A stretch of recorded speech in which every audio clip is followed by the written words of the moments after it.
Evening, everybody. Hey, Lisa, Happy New Year. Happy New Year. Happy New Year to you, Airwood. Yeah, good to see you.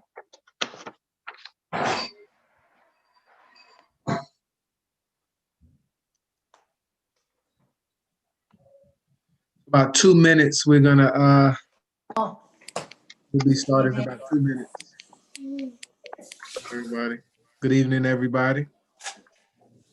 Good evening. How's my sound?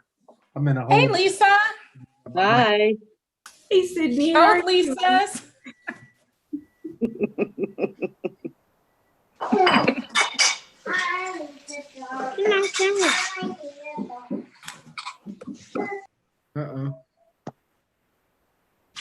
Feel like I'm seeing 3 wheels.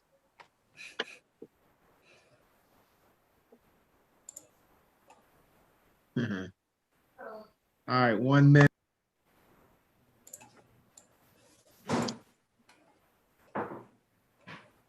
Hello.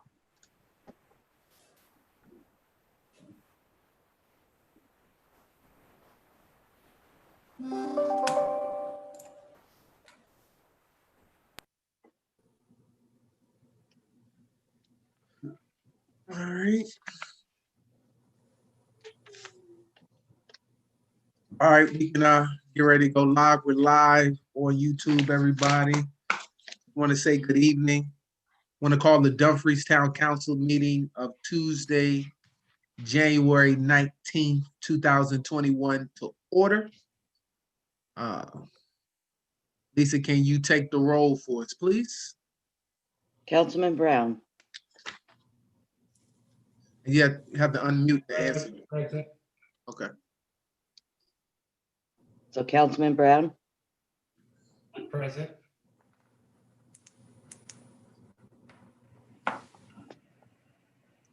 am I doing something wrong?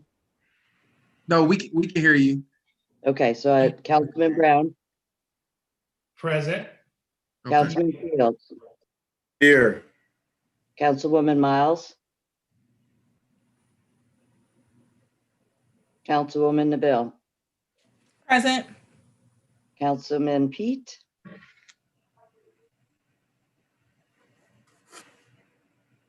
Vice Mayor Nickerson, She will not be in tonight. She had a family emergency, so that can be noted. Vice Mayor Nickerson. Yeah, she's not here today. Oh, I'm sorry. Just noted, yeah, And Mayor Wood. present. All right, we have, and note that Councilwoman Miles is here. Thank you. All right, but we have a quorum. All right, next we're gonna ask that Pastor Bola open us up in a word of prayer. Cola, I'm sorry. Good evening, everyone. My name is Pastor Kola. I'm an associate pastor with Winners Church in Dumfries here. I'm representing my senior pastor is out of country, Pastor Henry Godwin.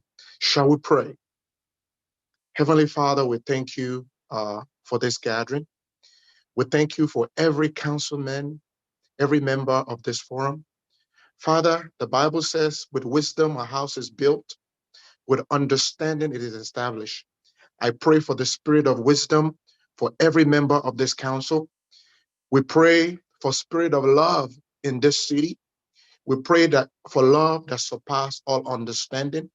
Once again, I pray for safety for every level of this council, including the first responders, our policemen, and every layer of leadership in Dumfries.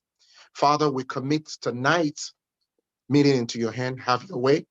For in Jesus' mighty name we pray. Amen. Amen. Amen. Thank you so much. Thank you for that prayer today. Now we ask that you all join us for the Pledge of Allegiance. I pledge allegiance to the flag of the United States of America and to the republic for which it stands, one nation, under God, indivisible, with liberty justice and and justice liberty. for all. All right. Next on our agenda is the adoption of the agenda. All right. Town manager, are there any amendments to the agenda? No, sir. Okay, seeing none. Council, did you have any amendments to anything? Okay, seeing none, we welcome a motion to adopt the agenda as presented. I move we adopt the So agenda. moved. It's been moved by Councilwoman Neville, second by Councilwoman Miles. All right, any further discussion? Okay. Seeing none, I'm gonna just do this easy. Is there anyone that opposes? All right, seeing none, the motion carries 6-0.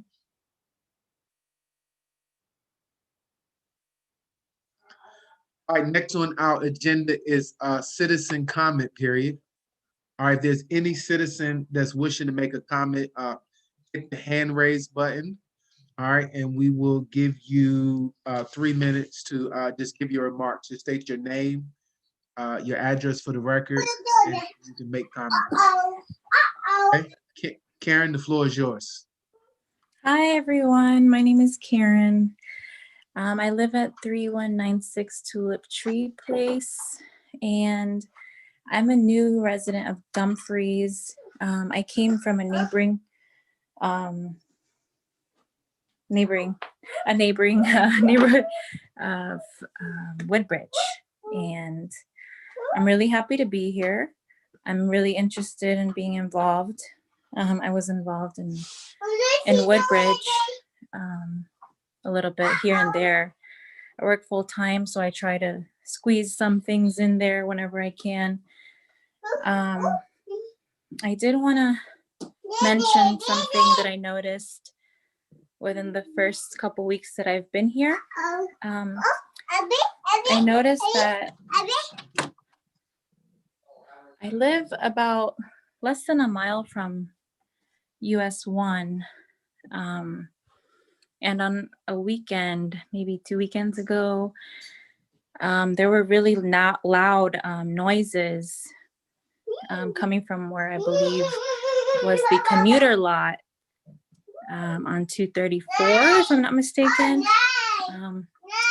I called the non-emergency line. I actually left a message on the complaint line about this. I believe it took a little while for the officers to get out there and check it out, but I could hear it at night on a Friday night. It sounded like gunshots, and these cars just kept on racing what sounded like racing each other, and gunshots just going down US 1. So I was really concerned. So I just want to know if anybody's working on it, or if that's been addressed in any way, or if it's something is going on to mitigate that, because I heard that it's an ongoing issue. Well, thank you, Karen. We got it in the record, and we got your name and address, so we'll get back to you. We don't generally respond to a citizen comment. Okay, Thank you, and welcome to the community. thank you. All right, next up to speak is the HOA South Cove.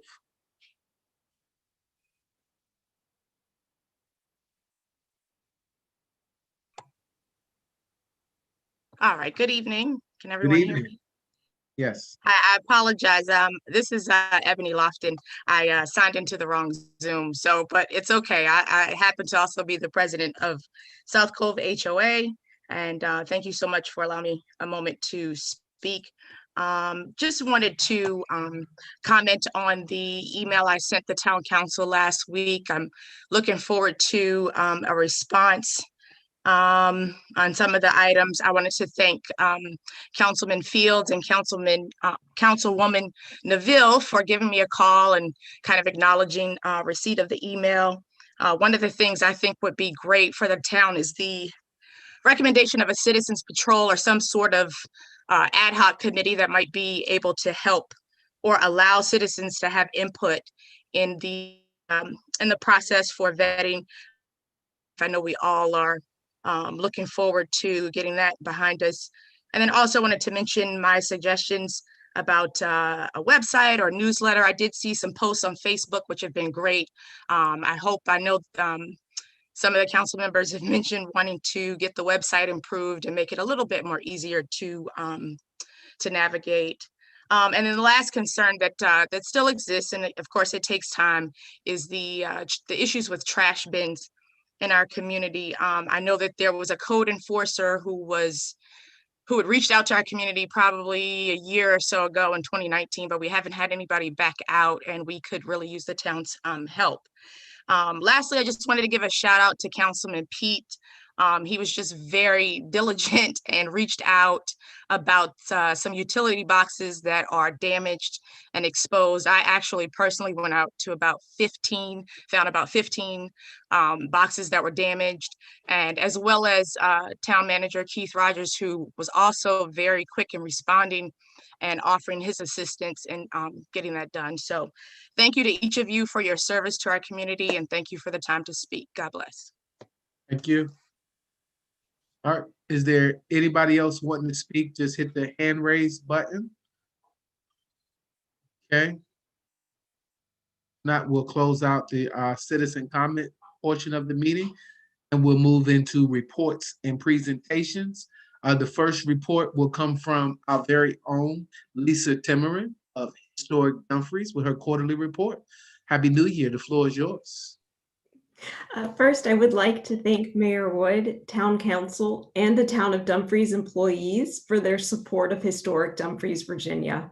Thanks to the Town of Dumfries, Historic Dumfries began much needed restoration work on the historic home, starting with the replacement of 3 deteriorated windows. We are focusing on preserving the shell of the house to help better protect the home from weather, and we hope to tackle the roof next. Besides for our social media, I will be posting detailed blogs about all restoration projects on our Tumblr blog, Port Dumfries. Last quarter, the town also approved our application for the Dumfries CARES Act grant, which is truly appreciated as our organization witnessed a significant decrease in visitation, programs, and rentals. We closed for our usual winter hibernation period in November and immediately switched all programming to virtual. The board of directors and I monitor COVID-19 positivity cases, and we will remain fully virtual with new online programming until it is safe to resume face-to-face social interactions. Although we did have to cancel winter college internships, I am collaborating virtually with other museums to help support the Virginia Department of Education and Dr. Carter G. Woodson Collaborative, stemming from the Governor's Commission on African American History. My gardening volunteers from the Woodbridge Did Lake location continue to visit weekly in Merchant Park, and they decorated the bandstand and placed the beautiful holiday wreaths on our historic house that were generously donated by the Trowel Garden Club of Virginia. I am committed to maintaining the park as a wildlife sanctuary, and am currently partnering with the Virginia Bluebird Society, so look for news and related programming coming soon. Last year, we also joined the town to support the Dementia Friendly Town of Dumfries initiative, and are looking forward to working with the town to receive the information and training. For the town and surrounding areas, I would like to request people consider sharing their stories from 2020. I am compiling a 2020 archival folder, and will have multiple ways the community can contribute, from filling out a simple form on our website, to meeting with me over Zoom, to mailing your story, or just chatting with me over the phone. I am interested in collecting everyone's perspectives, any age, and will have details and a form available soon on our website. While we have missed face-to-face interactions, especially in our monthly Children's Day at the Museum program, our monthly virtual gathering has included children from the UK and Washington State. One of my favorite quotes from last quarter came from a parent after November's Project Squirrel program. Quote, "Thank you so much. My daughter absolutely loved it. She's called everyone in our family to tell them about it. So proud," end quote. And that was very nice to hear something virtually, as sometimes we just don't see the people, we just see their little names as we speak to them. February's theme is African American folklore, and is, as always, completely free. While I do not video record our Children's Day programs over Zoom, I do record our members' first meetings, and you can find those and more on our Historic Dumfries, Virginia YouTube channel. Thank you so much for your time and consideration. Thank you. That was a pretty thorough report. I always appreciate what's going on. It'd be interesting if we'd have heard not only the UK, but we'd heard some folks from Dumfries of Scotland, our sister city, being a part of that virtual presentation. So it's good to know that Dumfries is far reaching, and thanks to your outreach and your tourism efforts. Council, any questions on the historic Dumfries report? Any comments for Lisa? Okay, Councilwoman Miles. Yes, thank you, Mayor. And I just want to say thank you very much, Ms. Timmerman. It's good to see you, even though it's through Zoom. I do want to say I appreciate the work that you're doing. I know that we're in challenging times right now, and it can be difficult to reach our children and to keep things fun. I appreciate the innovation that you're showing, and that you're still continuing to reach our children, and that you're providing these programs for them, and that you're continuing to even reach children in the UK, and that you're continuing these programs that mean so much, and they're continuing with these information. So I look forward personally to joining some of these Zoom activities that are coming up. I'm particularly looking forward to joining you in February. So keep up the good work. Thank you so much. Thank you. The support from the town is incredible and really means a lot to all of us at Historic Dumfries. Councilwoman DeVille. Thank you, Mayor. I just want to commend her for keeping up just all the good work. She has always done an amazing job. I look forward to reading your blog. You have the most amazing and intriguing blog entries about the town of Dumfries. And I have to say, as an educator, thank you for providing an additional resource for families to tap into, especially, on the weekends and during our holidays, times when schools are closed. They have additional resources that you make available to continue learning, because learning never stops. So thank you for all that you do. You are continuing to do an amazing job. Thanks. Thank you. That means a lot. All right, anybody else have any comments? All right, thank you, Lisa, for that wonderful report. All right, next on our agenda is the town manager's report. Mr. Keith Rogers, the floor is yours. Thank you, Mayor. There are a few things that I'd like to highlight this evening, starting with our business license for the 2021 year are now available. They are due in March. So just a reminder to all the current businesses to renew your business license. Or if you are a new business looking to locate within the town of Dumfries, please visit our website and we can explain how to register your business with the town. Additionally, I wanted to point out that next month, we will be hosting our February senior luncheon delivery, as well as our Black History Month program. So we will be putting out information on those two events to be provided virtually for the Black History Month very soon. Also wanted to highlight that our Quantico Creek Phase 1 project has been completed. So that is a good initiative to restore our creek that we have completed. Now, this is just Phase 1. So I look forward to Ms. Prevost White providing the council with a comprehensive update at a future meeting regarding our creek restoration, as well as moving forward to an additional phase as we pursue funding for that in upcoming capital budget years.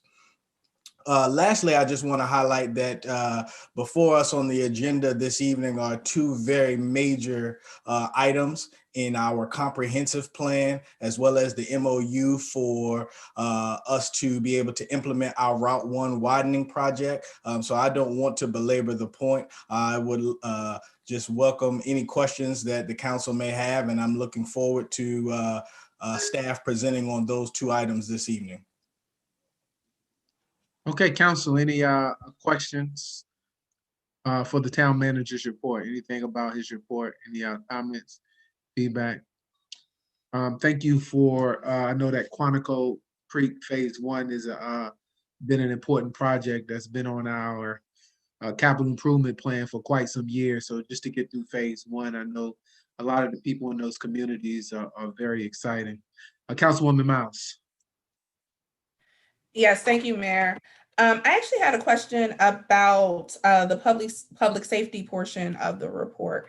We had mentioned in the last meeting when we talked about the police department, there was some challenges that they faced with their report. Where are we with working with them to correct their report format so that we can make sure that we're reflecting the accurate information and getting more detailed reports from them? Yes, ma'am. So the information that is included is accurate. What we are working to do is to work with Ms. Pandek to provide the case information as well as a updated information on the crime statistics. So hopefully we'll have that prepared for next month, but that's what we're working on. So just for clarification, because last week or 2 weeks ago, I know you had mentioned something about the data wasn't correct before. What exactly was the issue with that? There was a supplemental form, not the excerpt that's in the actual report. There was an attachment, and the issue was with the accuracy of the information from that attachment. Okay, so that's been resolved then? Yes, and so we're updating that to provide that information to include case information for February. Okay, so by February, we'll be able to see this in addition to the case information. Yes, ma'am. Okay, all right, thank you so much. You're welcome.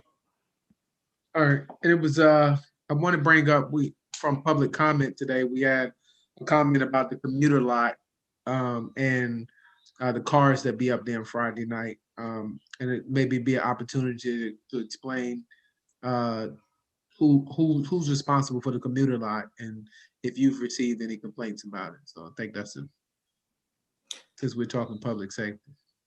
Yes, sir. I received a email, I believe email and voicemail that I provided to the chief to follow up. And I'm certain that he followed up on the complaint that I received in terms of calls for service regarding that. The lot itself is outside the town limits. However, we're very close so that we work with Prince William County to respond to any issues that may be going on in their jurisdiction at that commuter lot, and any impacts it may have on the boundaries of our town. Okay. So that's more what the state police handle that, because it is the VDOT slide? Well, so a lot of the comments are about noise. And so if there's activity that looks like racing, it's very close to the town limit. So we work with the county police as well as our town police to look into what those calls for service are. It's usually about the noise. Okay. Good to hang around. All right. Council, any other comments for the town manager's report? Councilwoman DeVille? Thank you, Mayor. I have some comments, compliments, and questions. So first and foremost, kudos during this pandemic. The police have been doing a phenomenal job with community policing, and Ms. Ragland has been doing a phenomenal job pivoting our town events and to include the senior luncheons. And I enjoy having time to volunteer and help deliver, and they really appreciate her work. And kudos to the town for the phase 1 completion of Quantico Creek.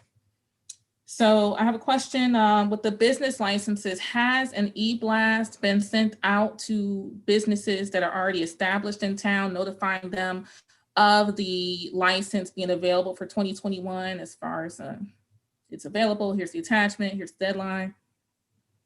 That is forthcoming, as well as a postcard. Okay. And as far as the public safety report, is there any information in reference to interactions with juveniles? I can follow up with the chief and provide information in that regard if you'd like. Please. And could you also provide information as far as if there's data as it relates to our communities? Yes, ma'am. Thank you. And you mentioned the update with staffing in regards to police. Have we had any new town administrative staff since October? Since October, we have hired one planner in community development, and then the officers that you see within the police department. We Okay, have 2 recruits that are currently in the academy. awesome. And so for Public Works, I was concerned, I think it was early December, I was driving and I sometimes take Old Triangle to access 95 South. And I know with construction, you know, there will be some things, but we usually have an issue at the intersection of Old Triangle and Grand Park Road with water that turns to ice. And as I was driving down Old Triangle, there was an enormous amount of water that had just run off from the development. And just wondering if you have any updates on that or if someone's keeping an eye on that. So when they're done, just to make sure we don't have these runoffs, or what will we do if we have, you know, freezing temperatures and we have a thick sheet of ice crossing that section of Old Triangle? What's the plan? You're referring to the active construction going on there? Yes. Yes, we have routine inspections, and if we notice issues, then we notify the contractors on site. So we will continue to do that until the development is complete. And once complete, there should be no runoff issues, as we'll monitor that construction as it goes on. Okay. And just got 2 more. One about Code Red. I think it would be beneficial for us to have a Code Red presentation, especially for emergencies. Like we had a hurricane that came through since Code Red was established, so we get Code Red notifications on that. And also with regards of my concerns I mentioned, I think in the previous meeting, about the position with the town clerk. Usually every year, unless something has changed, if it has, please let me know, everyone on council receives a notification at the end, I think it's the last business day of December, that we have to submit a statement of economic interest by the first Monday in February. And we have not been in receipt of that. Has anything changed? In regards to the statement of economic interest, Ms. Pandek and I will follow up with the council for that. And can you remind me of the other question? Yeah, but I just want to make another comment on that, because usually we have the month of January to complete it, as it is a substantial document. I think last year's it was a fillable document, and there's a fine associated with it if it's not submitted to the town. And it looks like, Ms. Pandak, do you have anything to add? Mr. Mayor, Go ahead, Ms. Pandek. if I might, the deadline is February 1st.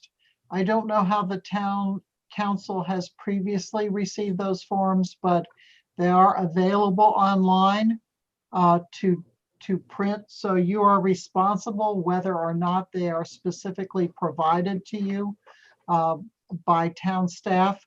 As Mr. Rogers said, we will look and see whether we can get those to you quickly if you haven't prepared your response already, but it is an independent responsibility that you have. Sometimes, and I assume this has been the case, sometimes the town manager or town clerk, other staff officials assist, but I always tell when I teach the Conflicts of Interest Act, they are not your mother, and you do have a responsibility to make sure that you complete them, and they are available online. So we'll try to help you out, but I just want to make sure everybody knows it is February 1. I've got to fill one out too, because I'm on the state Conflicts of Interest and Advisory Council, and I need to get my act together as well. Thank you, Mr. Mayor.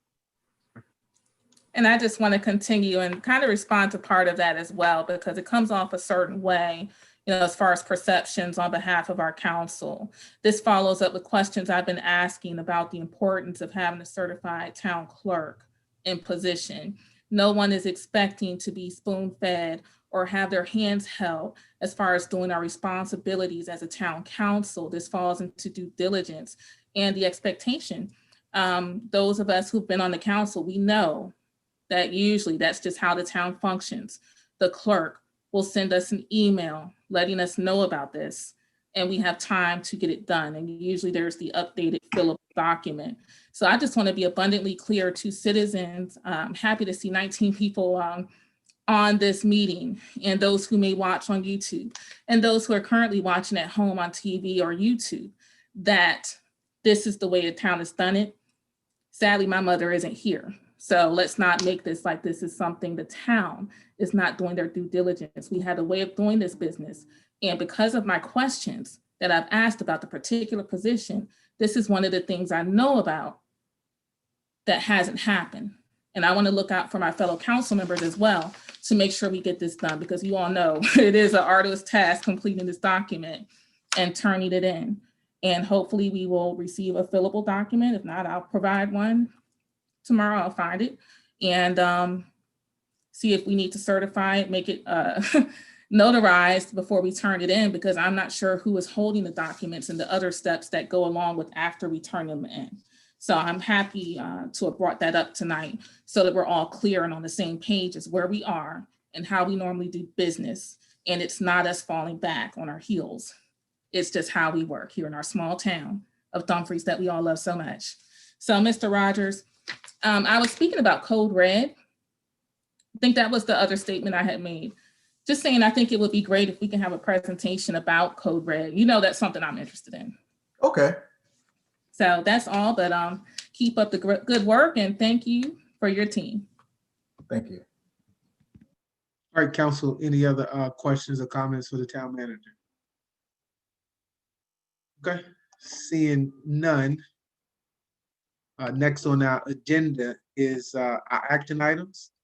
And our first action item is an ordinance to amend the town code, Charter 70. Oh, we're going to continue that to February. Is that right, town manager? Okay, we're going to continue that item. A resolution to authorize the town manager to execute a memorandum of understanding with Prince William County for the implementation of the Route 1 widening project. And for that, we'll bring up our Director of Public Works, Ms. Jonay Purvis-White. The floor is yours. Good evening, everyone. Good evening. Me? Yeah. Thank you, Mr. Mayor and members of the council. So tonight, I just want to give a very brief presentation concerning the Route 1 widening project. The town and Prince William County have drafted up an agreement for Prince William County to take over the Route 1 widening project management for the next two phases of right-of-way acquisition and construction. As you all know, this has been a really long process for the town, and this is a pivot point for us. Once this MOU is signed, things will begin rolling pretty quickly, at least behind the scenes, with beginning the bid process as well as looking for starting the right-of-way negotiations. The Prince William County is looking forward to handling this for us. The town expects there to be a lot of economy of scale because the town, Prince William County is already doing a widening project on Route 1. So we expect this to be a pretty smooth process. For those newcomers, the town was successful in getting all of the funding necessary from MVTA this past July, which made it possible for us to keep this project moving forward. And after discussions with Prince William County, it's very likely that the town will be back on its original schedule of when the road will be finished. That's huge. That's really all I have. And I guess with that, what is the original schedule, the timeline? Because I think we got some new people. So just, we're going to put that out in the atmosphere. Speak it. I believe the road was planned to be completed by 2025, I believe. 2025 initially. Yes. So we might be a year maybe behind that. It just depends on how quickly we are skipping a design bid build process and just going to design build, which affords us to make up some time. That is exciting. Mrs. Pandak, you had a question? Yes, not a question, but I just wanted to add a couple of things to the council's understanding of this agreement, and Okay. Mr. Rogers may want to speak further.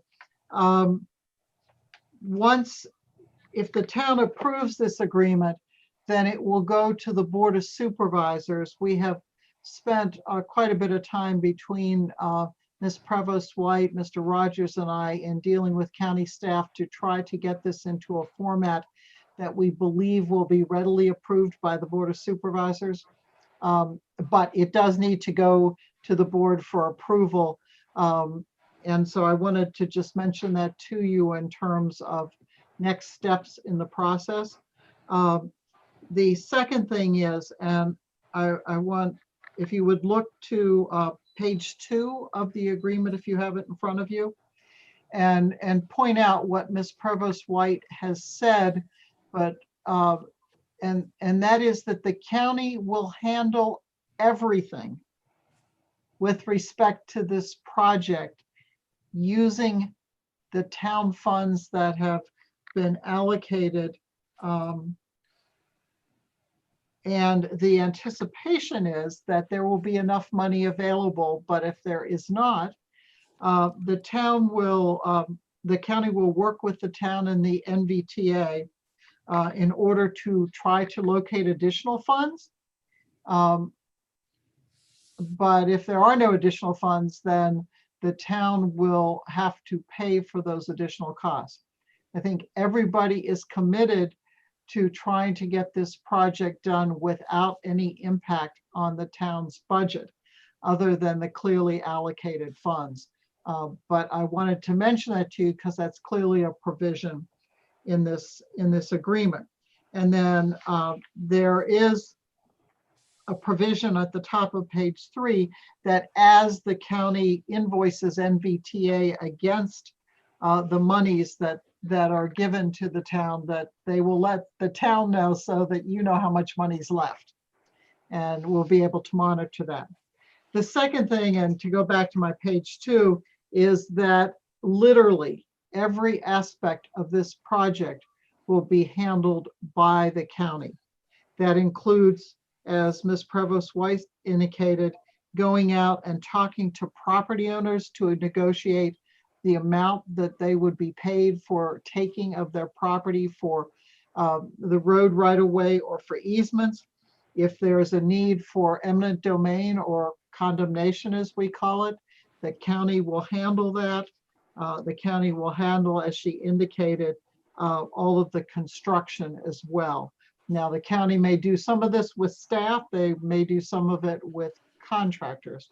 But I wanted to make that really clear so that the town council understood the dynamics of this. Mr. Rogers and Ms. Provost White can speak as to, I believe, their view that this will enable the project to move forward more quickly and efficiently. But I simply wanted to mention it to you so that someone later didn't raise the question, what exactly is the county doing here? The agreement otherwise is quite simple and direct in what it states.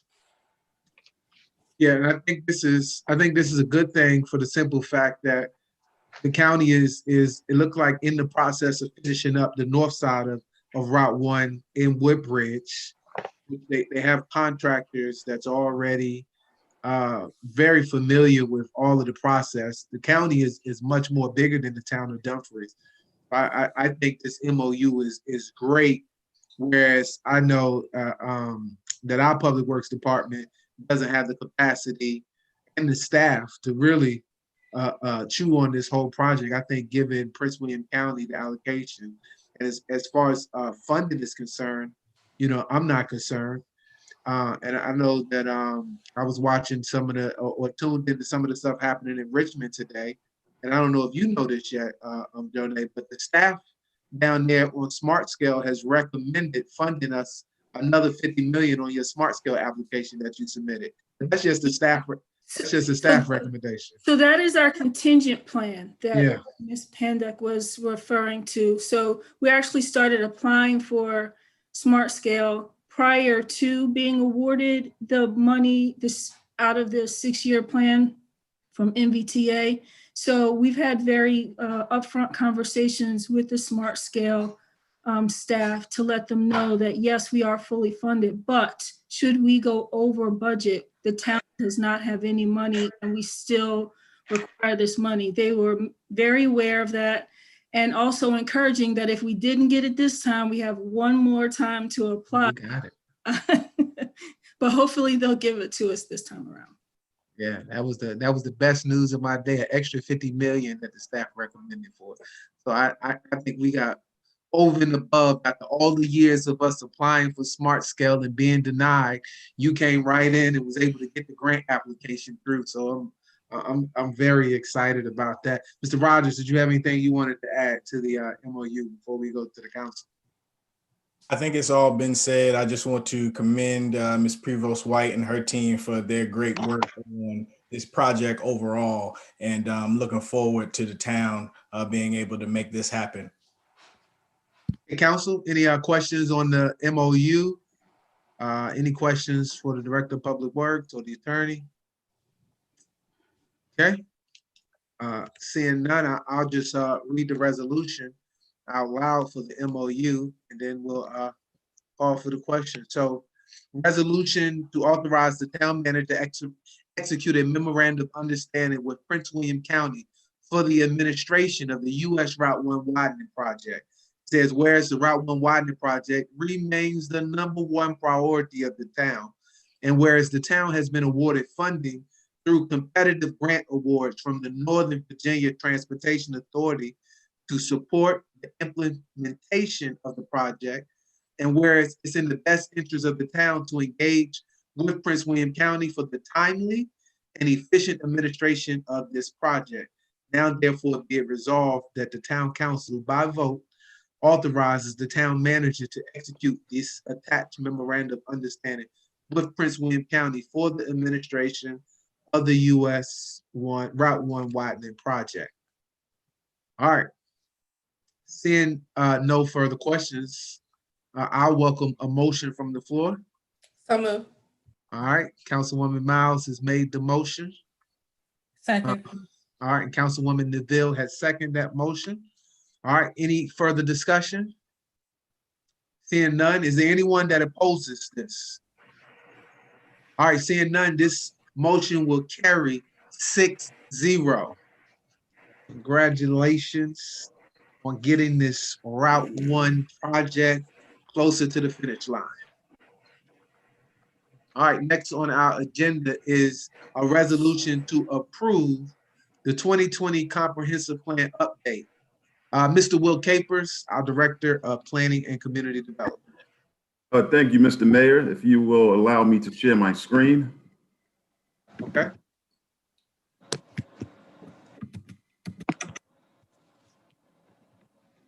Good evening, Mr. Mayor and honorable members of the Town Council. My name is Will Capers, and I'm the Director of Planning and Community Development for the town of Dumfries. This evening, I am proud to present a staff report for the town of Dumfries Town Council to adopt amendments to the town of Dumfries Comprehensive Plan. In 2019, the town of Dumfries Planning Commission, in accordance with Virginia Code 15.2-2230, conducted a 5-year review of the adopted 2014 Comprehensive Plan to determine if it was prudent to amend sections of the plan to meet the community's vision, goals, and objectives for future land use strategies. The amendment to the plan was a collaborative effort involving citizens, business leaders, community leaders, and other town stakeholders. The proposed amendments to the plan considers amendments to the Main Street Area Plan section of the Land Use Chapter, amendments to the Housing Chapter, updates to the Community Profile Chapter, updates to the Transportation Chapter, updates to the Natural Environment Chapter, updates to the Infrastructure Chapter, and also to make minor editing amendments to the Comprehensive Plan. Major component to the proposed amendments to the Comprehensive Plan involves changes to the Land Use Chapter of the plan, specifically pertaining to the Main Street Small Area Plan, or SAP. The amendment to the Main Street SAP is centered around the planned and fully funded Route 1 widening project, to which Fairley Boulevard will be reconfigured to allow both northbound and southbound traffic on a single facility, and ownership of Main Street will be reverted to the town of Dumfries. The vision of a new Dumfries Main Street will welcome new businesses, a new mix of land uses, and new forms of multifamily housing. The Main Street SAP captures the elements necessary for transforming the area into a vibrant, walkable town center and establishes the future Main Street as a complete street that supports mixed-use development in the heart of Dumfries.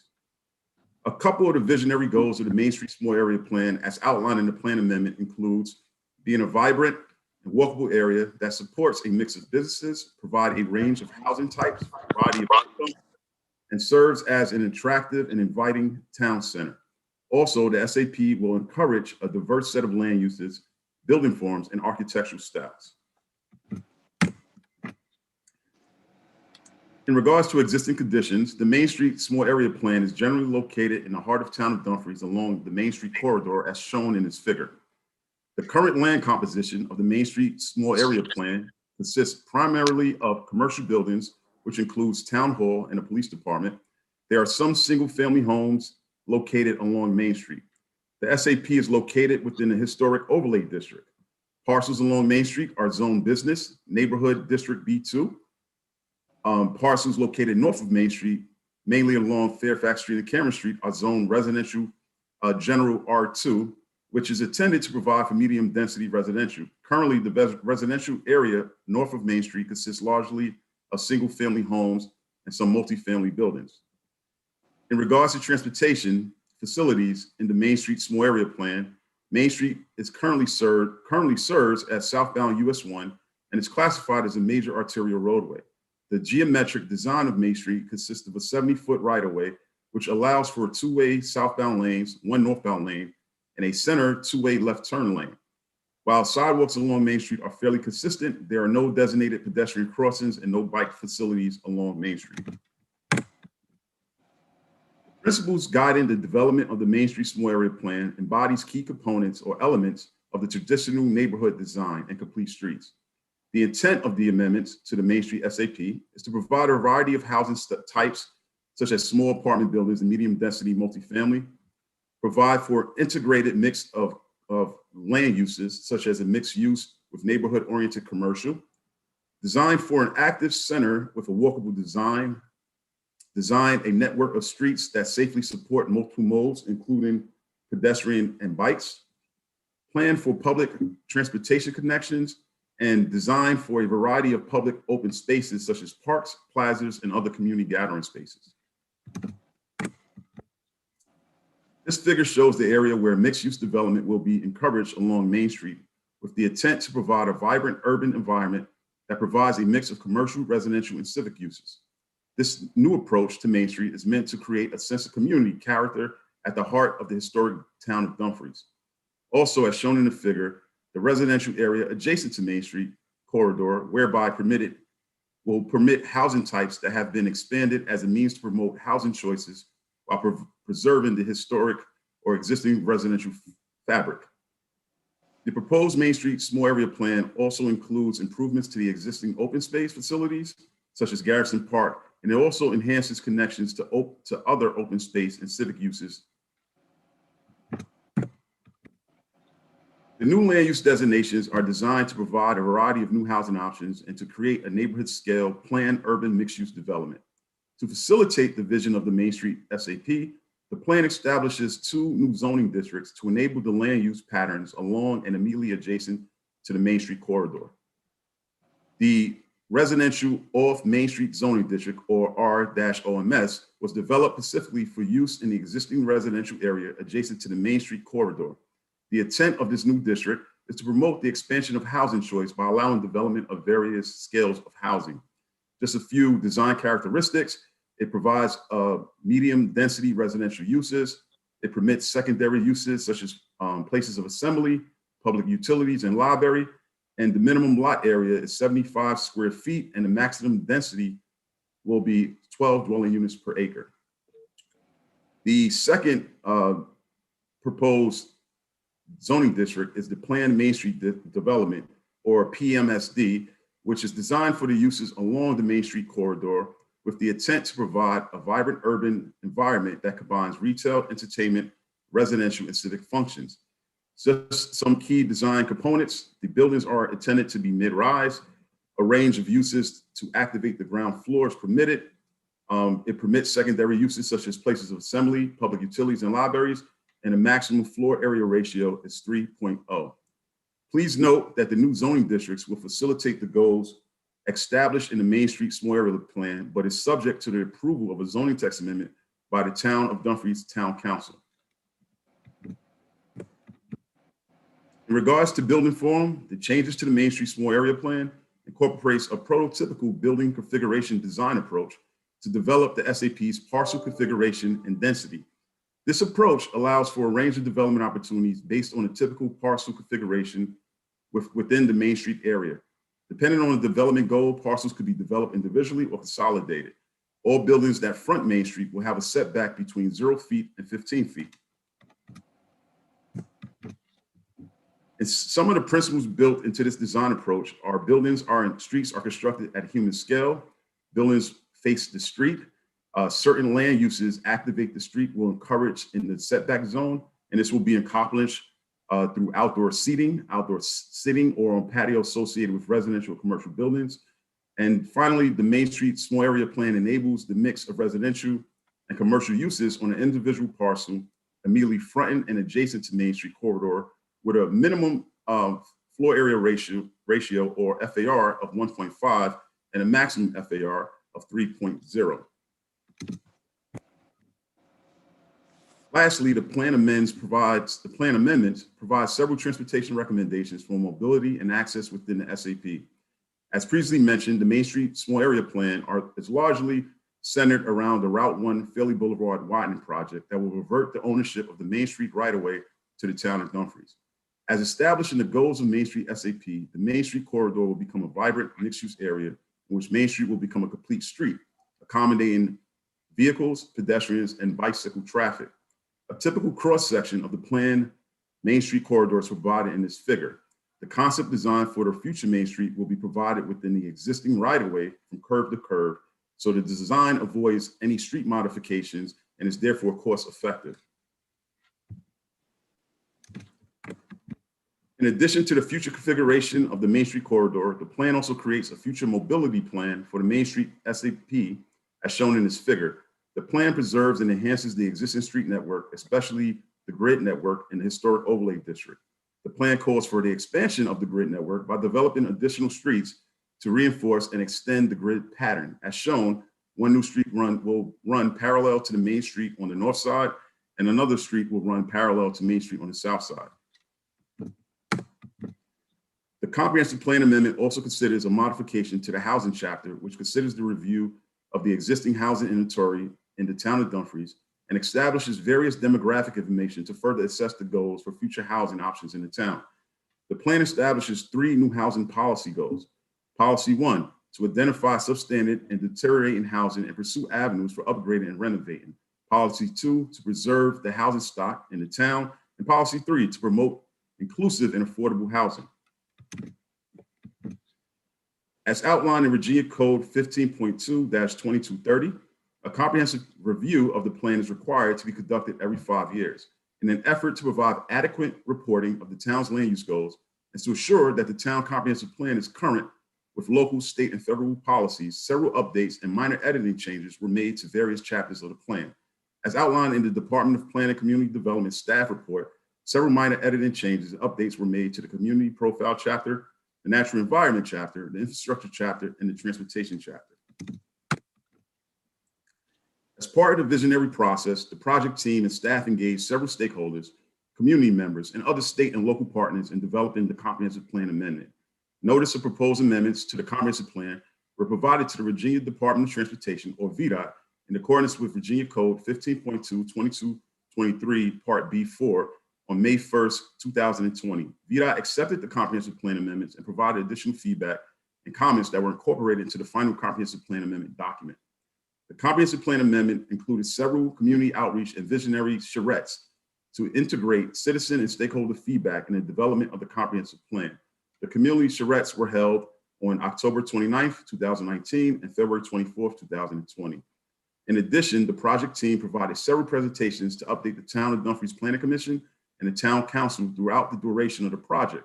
Presentations were provided on October 7th, 2019 and August 5th, 2020.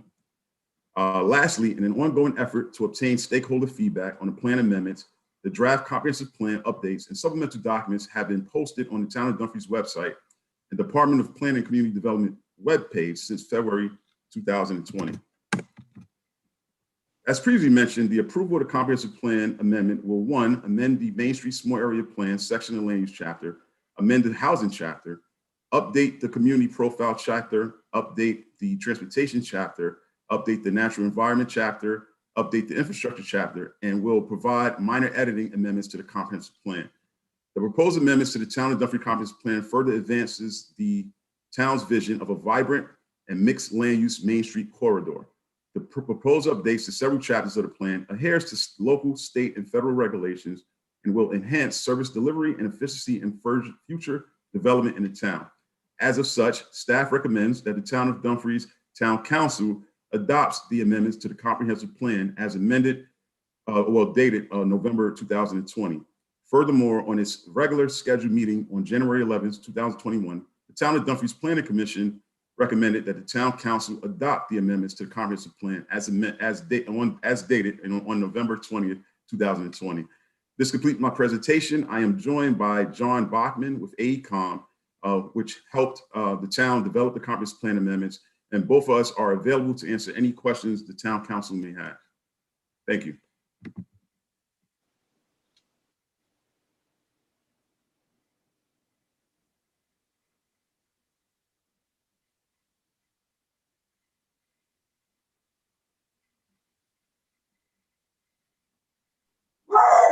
Sorry. Thank you for that comprehensive and detailed report on that. I was muted when I said all that other good stuff. And welcome, AECOM. Want to give council opportunity to ask any questions. I know that Ms. Capers, you probably haven't seen it, but they done already wrote an article about your achievements yesterday. And before you could even put this out, and the title is Dumfries Outlines Plans to Transform into a Modern Village. I guess they took the word village out of somewhere, saying we transform into a modern village. Maybe AECOM or yourself can explain, I guess, that terminology. Just I will say that it's nothing that was a quote from town staff. Most media outlets has the liberty to describe geographic domains, but our plan was developed to provide a more town center scale development along Main Street. Okay. Anybody had any questions about the plan? Okay, I saw Councilwoman Miles. Thank you, Mayor. And I don't know about this village business, but the media is going to do what it's going to do. I just want to say, Mr. Capers, fantastic job from you and your staff. I actually had the pleasure of serving on the Planning Commission for many years before becoming a member of the Town Council, and just seeing what you've been able to do with this comprehensive plan. You've truly taken the vision of the council and you've made it come to life, because as we know, the comprehensive plan is a living, breathing document, and I couldn't be more pleased. You've just done a very tremendous job, and I can't wait to vote for it. So just keep up the good work and just kudos. Thank you, Councilwoman Miles. Councilwoman Neville, with your hand up. That's it. My hand was not up, but good job, Mr. Capers. Thank you, Councilwoman Neville. Mr. Brown, former chair, Planning Commission. Mr. Capers, great job. Thank you, Councilman Brown. I got to get used to saying it. Mr. Fields, floor. Yes, again, excellent job. As talk about every year. I give an update of what we've been working on this year and what we're looking forward to. This was something one. Can you hear me? Okay, we can hear you now. You froze for a second. Did you hear me? We can hear you. Oh, okay. My hotspotting from my phone. Okay, so like I was saying, this is something that I talk about every year, our growth and development in the town. When I first came on town council, this was one of the big things that we talked about. And I know that when Mr. Wood became mayor, it was his big vision as well too. And even from the previous administration, it was one of our big visions to get this underway. So I'm so excited about the plan and the vision. It looks great. Great job. Thank you, Councilman Fields. All right, Mr. Bachman, Mr. Pete, sorry. I see. I'm sorry, Mr. Pete. Great job, Mr. Capers. Great job. You know, prior to a couple years till this day, you know, that like Brian was just saying, that was one of the visions that the town had envisioned in bringing this township to the area. I stayed around because I wanted to see it. So I'm excited to see that you guys have put this plan together and put in some hard work. I'm excited to, you know, ride my bicycle around, do some walking around and enjoy the new town that's coming to this area. And I want to just say thank you all for, you know, you and your team that's put in the hard work to put this thing together. And again, I'm excited and I can't wait to ride my bicycle through there. Thank you, Councilman Pete, and it's nice meeting you. Same to you. All right, Mr. Bachman, you want to say anything about the hard work from your charrettes? Anything that, because you got some new council members, you can introduce yourself as well. Thank you, Mayor Wood. Nice to have the opportunity to be online tonight. I'm not sure I can add that much to what Mr. Capers said in terms of his presentation. That was pretty convincing. The more I listened to it, the more I believed in it too. But I do have to say that I'm very excited, as is my colleague Alexa Heydrich, who is the project manager for AECOM, about the prospects for Main Street in Dumfries. We both think that we've got now, the town has put together a framework which has got the right direction and the right teeth to enable and promote the kind of development that could really transform the place and make it, you know, improve quality of life for the residents of the town, and bring more economic vitality and more activity. But also it's not too prescriptive. You know, it's not a straitjacket as some plans are for small Virginia towns. And I wouldn't say village because it's more urban than that. And it's going to be even more vibrant and more active in the street in the future. But, you know, it does have that intimacy of scale, which is cool. People like that about Dumfries. So I feel like there's space for the town of Dumfries to continue to explore its own identity through the redevelopment of the Main Street area. And the fact is, you know, the plan is silent on architectural style. You can make any style building you want as long as it respects the street and plays with the other buildings and sort of, you know, gives the deference to the public space.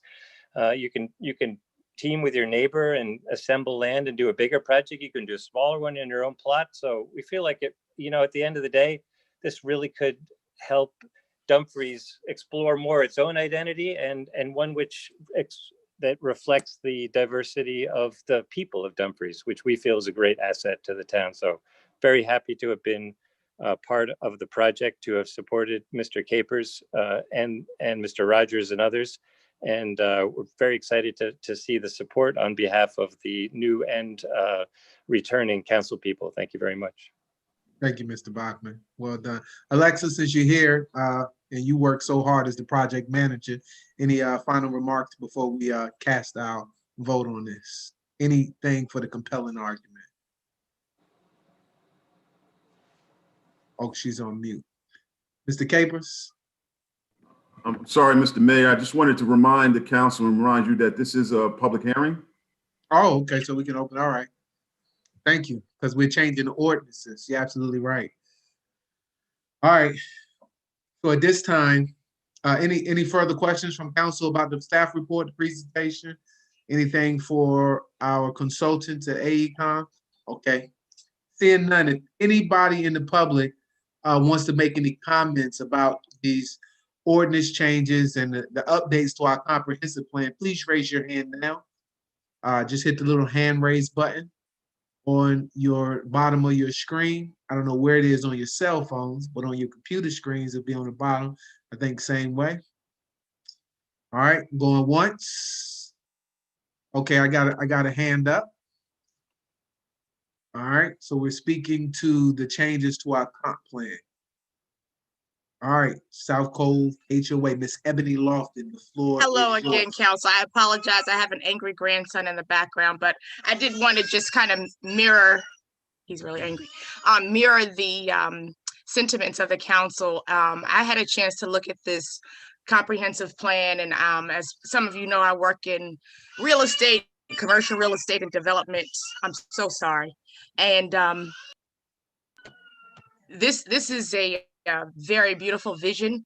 I think that it's very put together very well, and I too am excited for how Dumfries will look really soon. So thank you very much. Thank you. All right. Was there anyone else here wanting to speak on the comprehensive plan updates? Okay.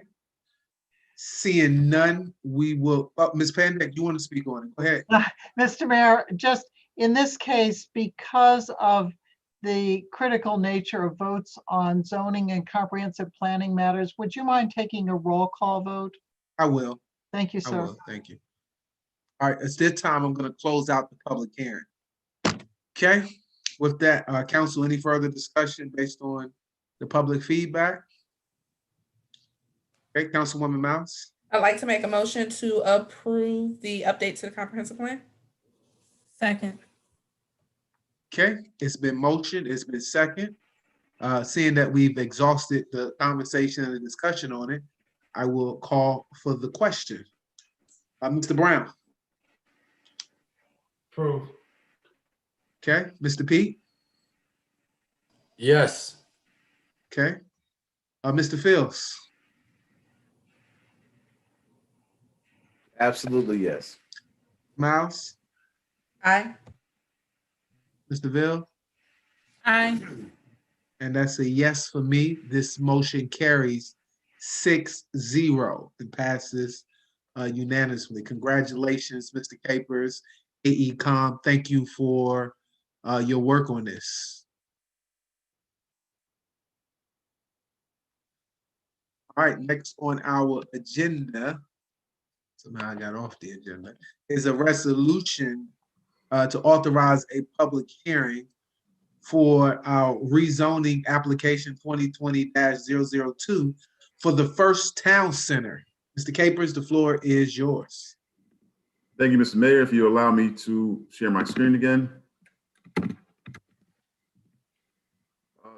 Again, thank you, Mr. Mayor. Staff presents a resolution for the Town Council to authorize the Town Manager to schedule a public hearing for a rezoning application RZ 2020-002, First Town Center project.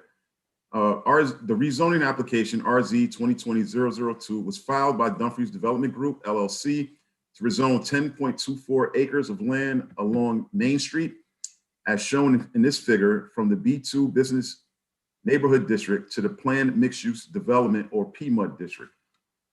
In approving this resolution, the Town Council will authorize the Town Manager to advertise for public hearings to consider RZ 2020-002, will authorize the Department of Planning and Community Development to provide a staff report and recommendation to the Planning Commission and Town Council. It will authorize the Planning Commission to hold a public hearing to review and provide recommendation on March 8th, 2021, and it will allow the Town Council to hold a public hearing to consider amendments and Planning Commission recommendation on March 16, 2021. This concludes my presentation of this resolution. I am happy to answer any questions you may have at this time. All right. I'm excited to see this project come back. It's been interesting because I've seen this development and this parcel of land come before me many times since, at least 2013, 14. So how confident are you, Mr. Capers, that us making these changes this time that this project is going to go through? What level of confidence?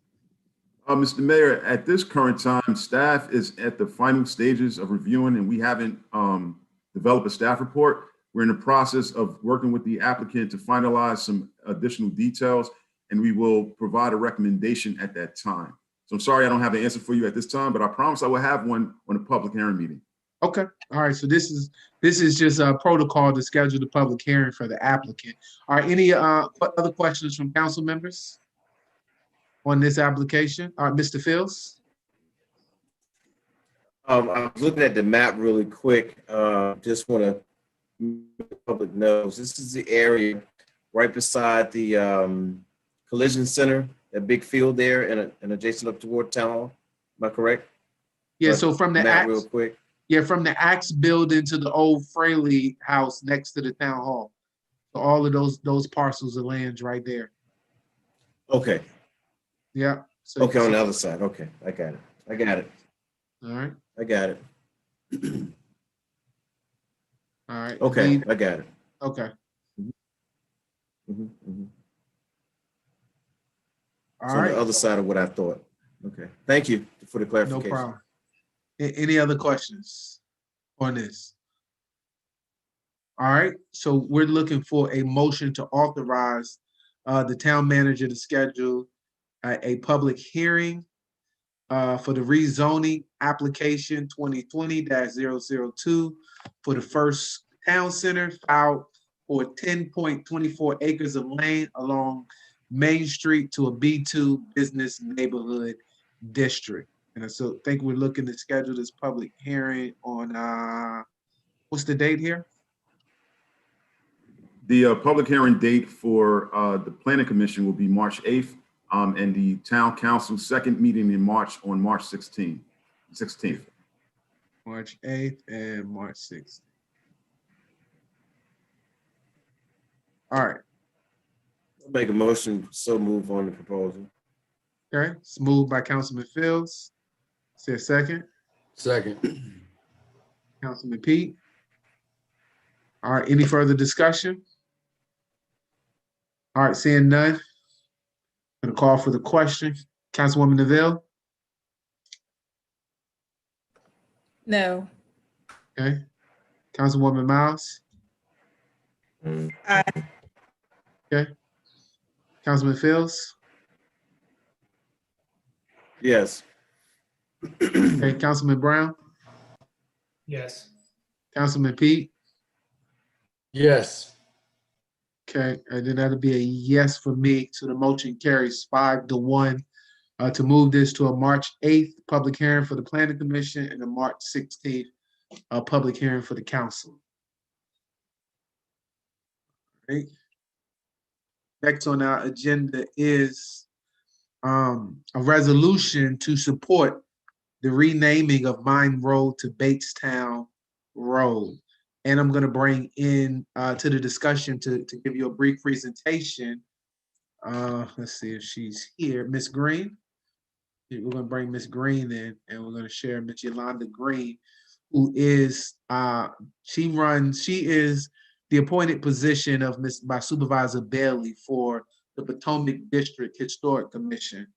And so Ms. Green is going to give us a brief update on the wonderful research they've done on this project. And I think I got a whole binder full of history on the Bates and stuff and all the information of that road. So the floor is going to be yours, Ms. Green. And I'm going to pull this PowerPoint up. So Roger, pull this PowerPoint up. Thank you. Can you hear me? Yes, we can hear you loud and clear. Thank you. So as the PowerPoint is coming up, good evening, I'm sorry. And as Mayor Wood has said, I am part of the Historical Commission, and I'm also bringing you greetings from Vice Chair Bailey. I'd like to thank you, the council, for this opportunity. The synopsis of this is by a team. And so I just like to thank Charlie, Bill, and Karen for the work that you have helped to do to bring this to life. So as we move to the next slide, our situation is that Batestown is an African-American community founded in the 1820s. This was 70 years before the mine came. This was over 100 years before the national park obtained land to make Forest Park. And so after the mine closed, Batestown Road became labeled as if it were a continuation of Mine Road. The current name of the road is falsely and factually wrong, and also ignores the vibrant African-American history of Batestown that was established before the mine and remained as it is after its closure. So as we move to the next slide, I just want to tell you a little bit about the Freedom near Quantico Creek. Batestown was founded, as I said, around the 1820s. It was a predominantly African-American community that resides both in Prince William County and the town of Dumfries. Batestown, originally in a large part, was a land holding by John Gibson, who he bequeathed a lot of the land to his mixed race children. This was a thriving African-American community named after one of the founders and settlers, Sally Bates, one of the few free Black communities in Northern Virginia. And there were about 550 free Blacks back in the 1860s. What makes it unique is that the people purchased land, built homes, raised livestock and crops, and families as well. The population grew to support a school, church, and many storefronts. It expanded into both the surrounding areas of Hickory Ridge and Joplin. The mine came in and hired, but it also contaminated the drinking water for the residents. The federal government threatened to obtain land to create what we know now as Prince William's Forest Park. The sections not incorporated into the park finally became the community that we see today. As we look at the next slide, the Confederate soldiers came to visit many times, and King Bates provided food and lodging for what he had, even his meager belongings, but he did provide and fed many. It is self-sufficient. It was farmland. They raised crops, they raised animals, they made their own medicines, and if they needed to go to the doctor, they made trades. They had occupations such as road pavers, timber harvesters, domestic workers, midwives, teachers, grocery and garage owners, police officers, and the NAACP presidents in the past. And also the church, Little Union Baptist Church, was one of the places that still holds two historical markers to this day. So the action we're actually asking you to look at as we look at the next slide is that one of the reasons we understand that the road became not Mine Road was because many of the African-American residents asked how could they get their mail delivered? And they were told you will have to adopt a Mine Road address. And so that's when things began to change. We have had current and former residents who have tried for over 20 years to have the name restored. And so Prince William County has sent out registered letters to the residents from 95 on towards the mined area in the park area to ask them to move forward to have this completed. And so what we're asking you tonight as a town is to change the name of Mine Road back to Batestown Road. Thank you so much for this opportunity to lead into this discussion, Mayor Wood and Town Council. We appreciate it. Thank you for that lovely presentation. Council, any questions, comments on that? Councilwoman Neville? Yes, it just brings me such joy to see this item on the agenda, to have that presentation. I'm not sure if Lisa from Historic Dumfries is still with us on this meeting, but one of the first projects I started researching a long time ago was I like to call the Black story of Dumfries, and learning about King Bates and Batestown and doing interviews and taking part in collecting the histories, especially the oral histories, which is something I'm very much into. And, you know, having been working on a project for 6 communities in the Commonwealth of Virginia about children's books with the Black stories of certain towns like Dumfries, I am excited to see this. I enjoyed your presentation.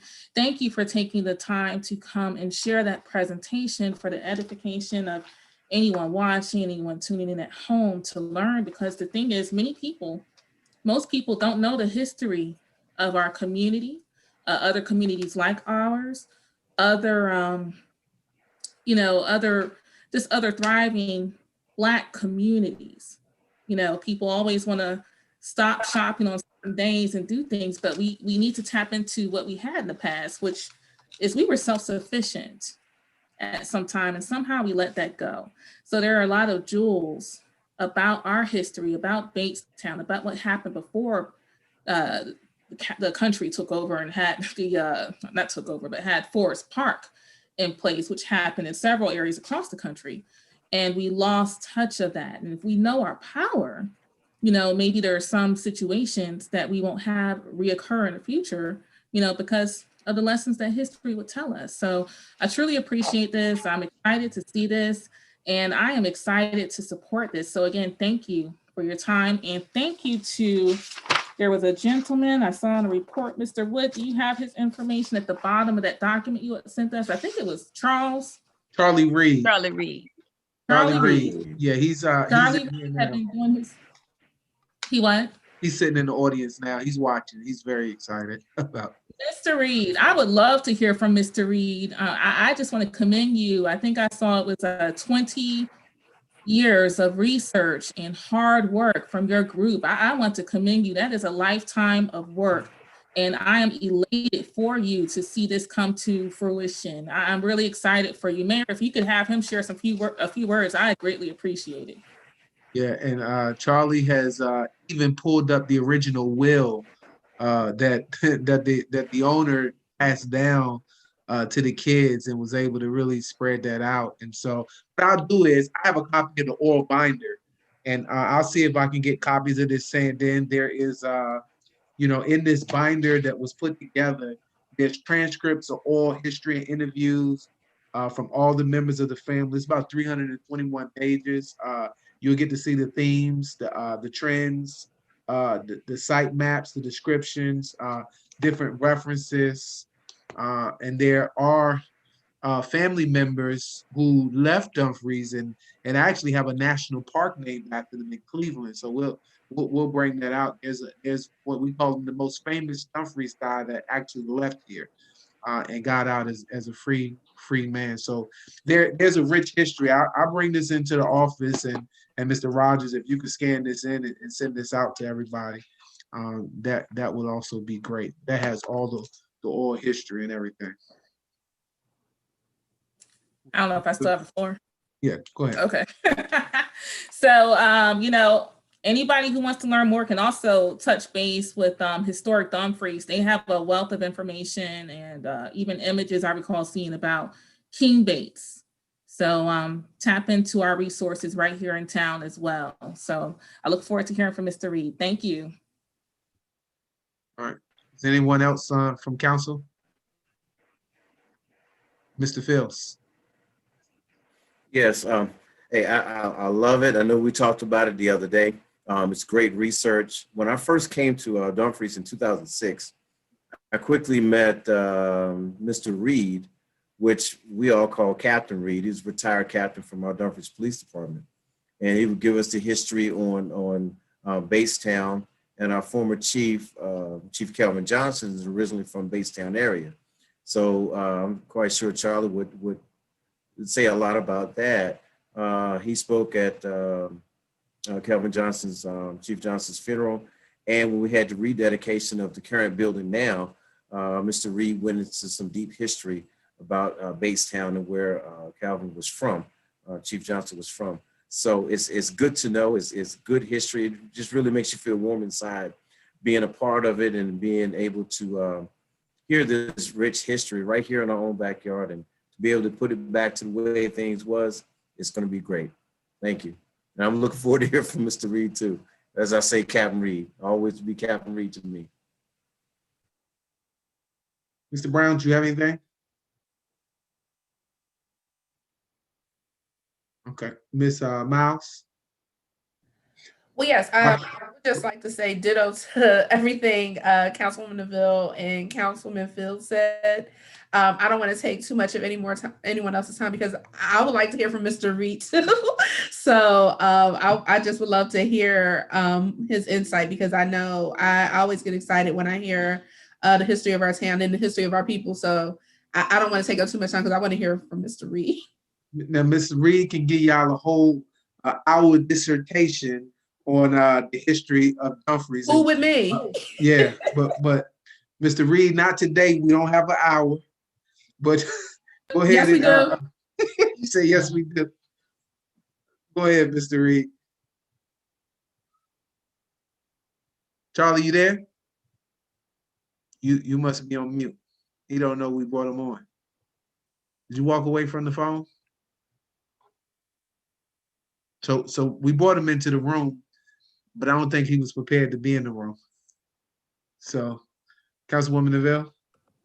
I really would not mind extending this meeting to just hear from Mr. Reed. So if there are technical difficulties, I'm not sure what all the details are, but this sounds like, Black History Month keynote here to me. I'm just always excited about these things. And I'm Black girl nerd about this Black history thing and learning about all things cultural. So I was really looking forward to this part, and to know that he's here, I hope he can get through. If not, please follow up Miss Franklin. Yeah, I think she has his number now. I'm trying to call him myself. Yeah, I'm calling him too. This is Yolanda trying to reach him too. Yeah, I think y'all blocking up his phone. But no, we're texting to see where is he. He said he has difficulty with. Hey man, okay, hold on. I think I got him. Okay, listen. To talk. I got you on speaker, so go ahead and say what you got to say. Go ahead. First of all, I'd like to thank everyone for supporting the changing of Line Road to Batestown. And just for your information, Batestown has probably the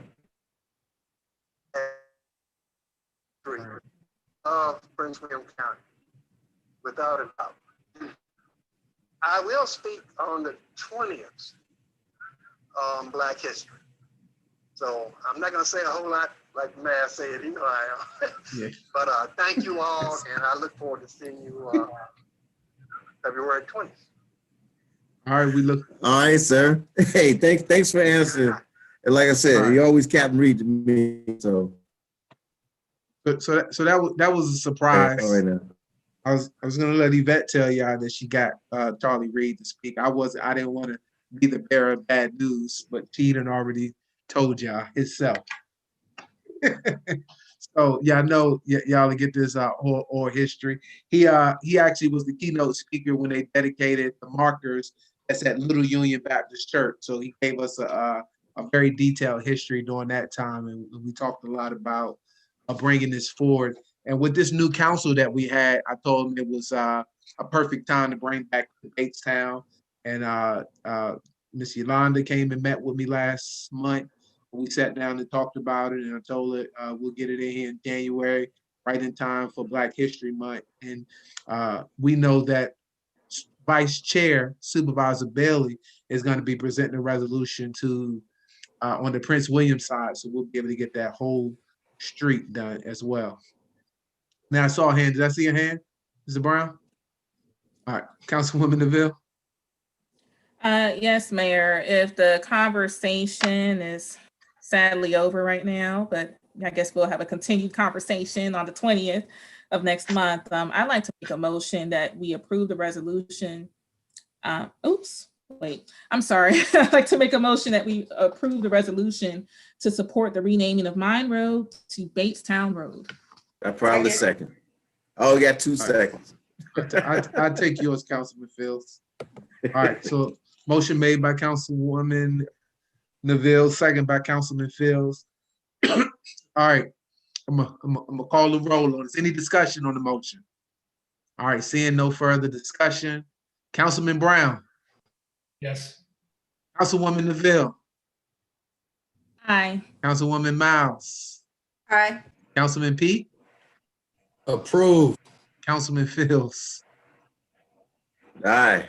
And that's a yes for me. This motion carries unanimously, 6-0. Awesome.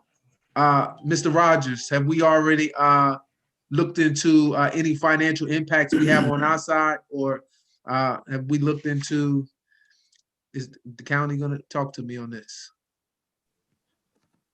Yes, there will be a financial impact, but we are committed to working with the county to make this happen on the town side as well. So we'll come back to council with a figure, but after the vote tonight, we'll make sure we do what we need to do to make this happen on our side as well. All right, we'll have a grand celebration. Mr. Charlie Reed will be there. Ms. Green will be there. So thank you, Ms. Green, for being here. Thank you, Charlie, for being a part of this. Thank you, Ms. Washington, for watching us on YouTube. Well, hopefully your family is proud and excited for this. All right. That time, I think that ends our regular business for the day. We're going to, I yes. think Supervisor Bailey's office, a representative from Supervisor Bailey's office. Oh, okay, yes. We have a representative from the Vice Chair's office, Ms. Mills.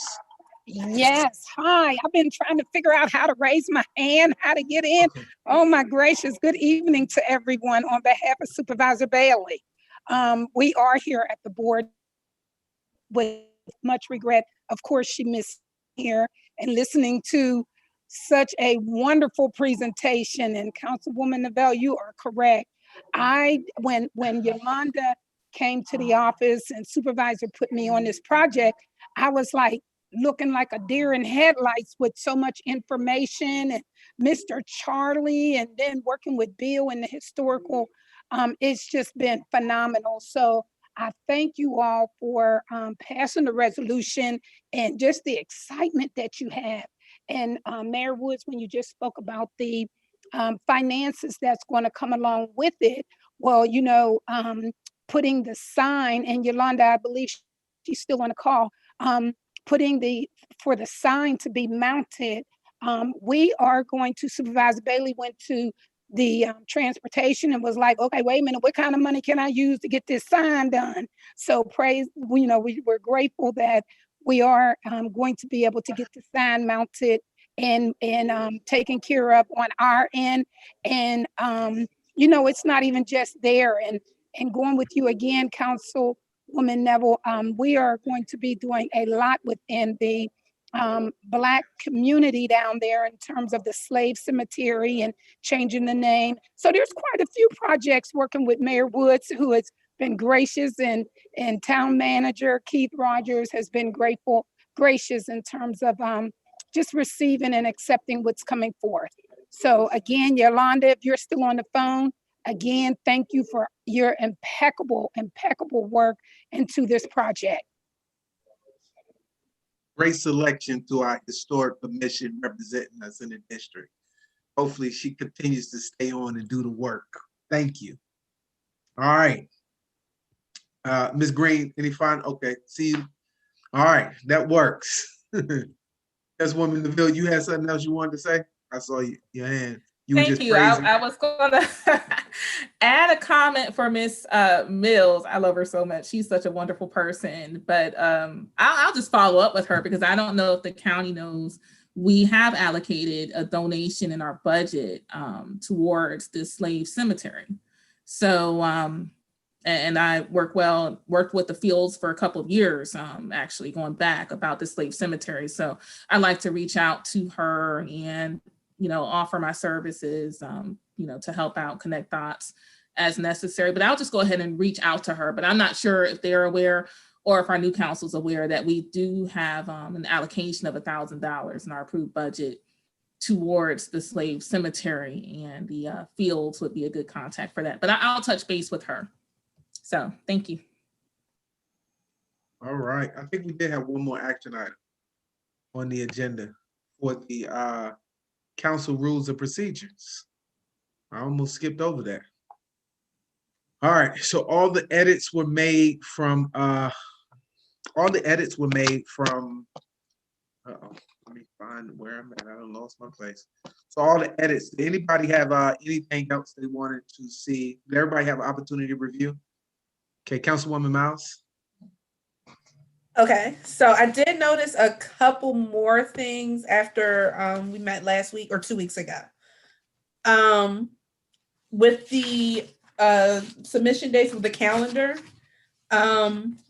we need to add a few more dates for budget season in the event that we need to have additional dates for the budget. Even if we don't use them, we do need to advertise that we may need additional dates. I don't know how we would annotate that in here. So when we do the when the town manager comes forth with the budget submission, what they do is they put the dates and we put out a budget calendar. So once we come back, we'll put out a budget calendar because we'll have to do a public hearing for all of those dates and it has to be advertised in the newspaper. Okay. And then additionally, there is another section right before the organizational meeting. I forget where it is, but it deals with transitioning out of office. When a council member is leaving in their last meeting, I do think that it's important that we put it in here that they're presented with a proclamation or a plaque or something, just out of respect for the position, because eventually we're all going to transition out of these positions. And since this is going to be the guidebook that we're going by, I do think that we need to put it in here. And I think we also mentioned that we were going to have a council core values that we were going to add. Did we say that, or was that just something that we had up in the air? Yeah, I think we just had that up in the air. Okay. Yeah. All right. So we can. The town attorney just had her hand up. I didn't know if she. Oh, did she? Ms. Bendick, did you have something you wanted to add? I did, Mr. Mayor, with respect to Councilwoman Miles's comments regarding any rules of ethics or code of behavior, that you are correct, Mr. Mayor, that you put that off. And I actually have begun to collect, as I've come across various sets of rules of conduct separate from bylaws or rules of procedure, so that I'll share some of those. And if you all come across some of those with respect to other localities, you may also want to collect them. Okay. Okay. So I guess it would go under section 5, 4, under awards and proclamations. If we can insert in here that during the council members' final meeting, they are presented with a proclamation and a plaque commending their time on the council. Okay. Yeah, I think we can add that and I guess approve this with that addition. Okay. Yeah. It was something else. Okay, I had something else. It might come to me. I'm sorry. I'll go to anybody else if they have anything. It was something else that I wrote down somewhere. Sorry. Okay. Councilwoman Neville. Yes, thank you, Mayor. Let's see, under section 2 meetings. So typically, first meeting is town council meeting, then the second meeting is the work session. And there's conversation about meetings that's written in here, but then it states that all meetings of council, including regular, special, and emergency meetings and work sessions. I kind of feel like we need to define and differentiate, the town council meetings and the work sessions, and to make sure it's stated properly in here. So typically we've been taking action at all our meetings. And so like the Board of County Supervisors, they do early in the day a work session, and then later on at night, they come back and they do a regular session where they vote. So typically a work session, you wouldn't take any votes. You'll just be working and you'll be hashing out all the details. It'd almost be like a first read type of thing, and then you'll have a second read at a thing. So since we traditionally hadn't done any traditional work sessions, we've had all our meetings as working council meetings where we've been taking action, we've been voting. We take a vote at every single meeting, and so it's just not a work meeting, which is why we call all of them regular meetings, unless we call a special meeting. Ms. Pandek, I saw your hand go up as well. Thank you, Mr. Mayor. I wanted to just note that the section that Councilwoman Mayfield referred to is focused particularly on the fact that the meetings have to be open for observation, participation, and then available through the PEG channel, accessible by the website and other official town media outlets. So that we were just trying to be all inclusive as to any meetings, including work sessions, being open to the public. So that was the point. I was not trying to make any particular comment on the work sessions there. If the council deems it appropriate to highlight work sessions as distinguished from other types of meetings, then we should include another provision. Yeah, so I understand recently, as of late, we haven't had a lot of work sessions, but we have had work sessions. So I think if we're going to have this as a document that would be, I assume it's going to be referred to, am I correct? So in that case, it should be defined in that section. You know, action is taking place at the town council meetings, the work sessions, you know, what they are. So everything you said, Mayor, that's what I'm saying. It needs to be spelled out as to what is that and have it defined in this section 2 under meetings, unless you want to add another small section, but it seems to me it could fit in there somehow. But I think the differentiation between the types of meetings that we have, you know, should go there, especially the work session. So also I want to follow up on Wait, before you move forward, then how would you like to define a work session? What do you want to call it? I like your definitions that you shared. All right, so no votes are taken at work sessions and votes are taken at regular council meetings. Mm-hmm. Okay. Yeah, the So, action. Yep. all right, so we can we'll add a line. So we'll put votes.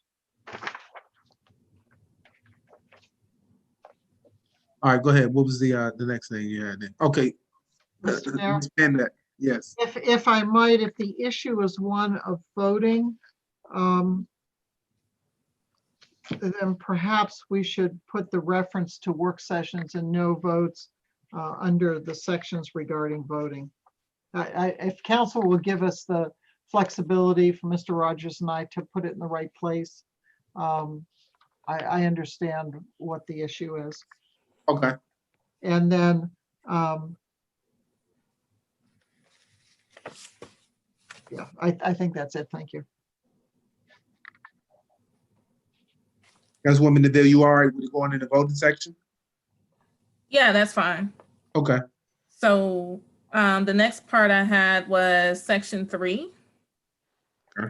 When I read that first line, at meetings of town council, the mayor shall serve as the presiding officer and shall preserve order and decorum and decide on questions of order. I feel because this is all deferring to what's already written in the charter, correct? So yes. It seems like this should start with the presiding officer because the charter already states you're the presiding officer.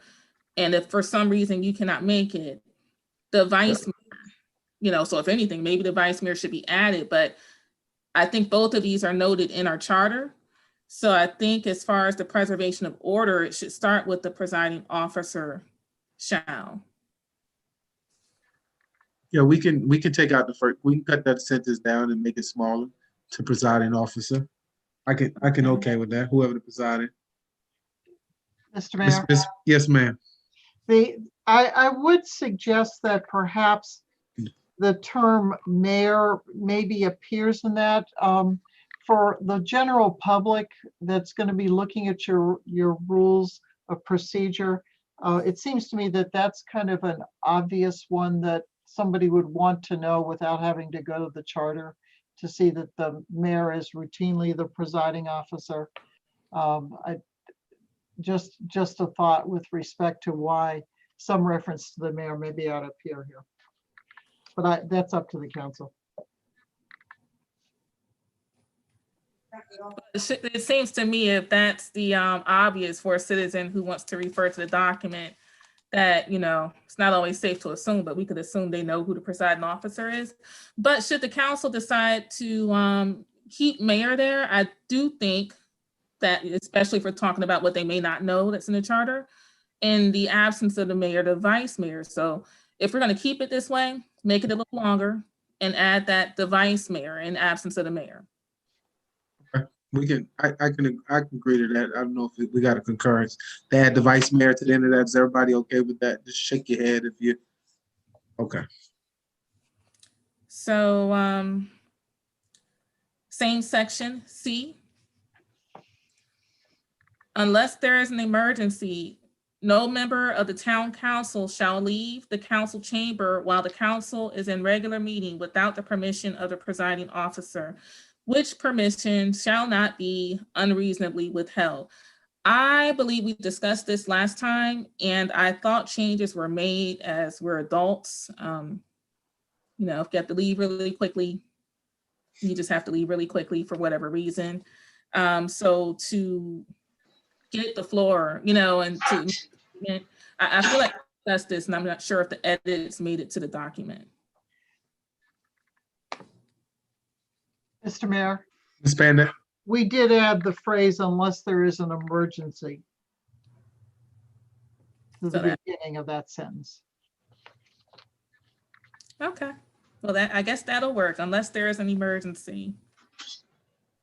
Let's see, F, same section. No member of the town council shall speak more than once on the same question until every member choosing to speak shall have done so. I don't know, I was just thinking of rewording with choosing to, but if everyone's fine with that, that's fine. Or who has chosen to speak has been chosen, but if we want to leave it like that, that's fine. So I am turning the page. I know I had a couple of other notes. Section 3.3. And I know I brought this up the last time about the type of meeting. Having been the person who decided to join the last meeting virtually as an abundance of precaution for my health during the pandemic. And it wasn't a speakerphone. I was on a phone via speaker. I could not see, I could not hear what was going on. I couldn't hear a lot of statements. And I think we can find some wording that allows someone to be able to have access to see and hear, even if we say a web-based access without defining Zoom, WebEx, or whatever may be created next month for us to use, but something where people can see and hear. I could not hear my fellow council members, and it does concern me if we get into budget discussions and something happens and someone can't be present for the meeting for whatever reason, but they can tune in electronically. They need to be able to hear. And the system I used last week doesn't do our due diligence for the citizens. So I think the wording somehow to include web-based meeting where that council member can see what's going on and be able to hear fellow council members and citizens is necessary. Because otherwise you have someone hearing from a speakerphone on a cell phone, making decisions on behalf of the town. Mr. Mayor? Yes, ma'am. In response to Councilwoman Neville's point, the Freedom of Information Act, the section that is referenced in this section, indicates that the public body has to make arrangements for the voice of the remote participant to be heard by all persons present. If it was like the last meeting where there was a specific request by an individual council member to participate remotely.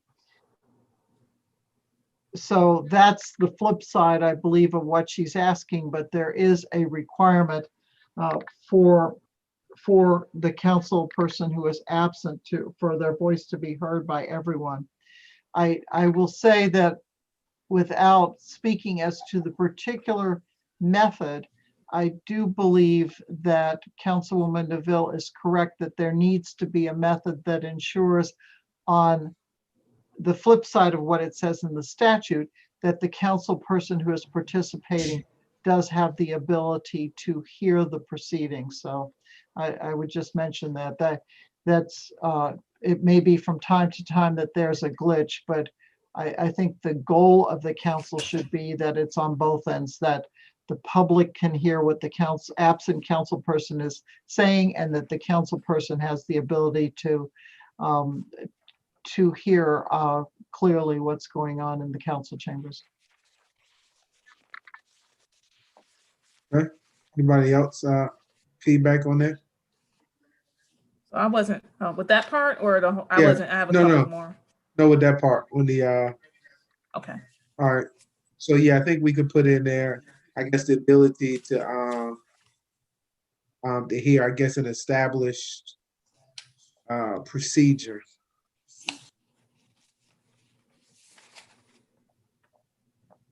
I think what would be what would be the appropriate language there, Ms. Panday? Do you think? Well, I'm kind of hesitating because as you all may have noticed, I'm not very IT sophisticated. So Yeah. I'm deferring to Mr. Rogers perhaps to indicate what is viable in terms of the appropriate technology there. Once I know where the council wants to go on this, we can draft language. Mr. Rogers?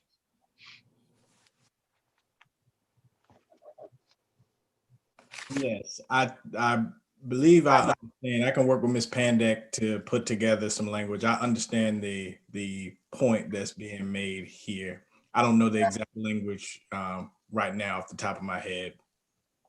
But if you'll allow us to craft that and adjust that section, we'll make sure we do that.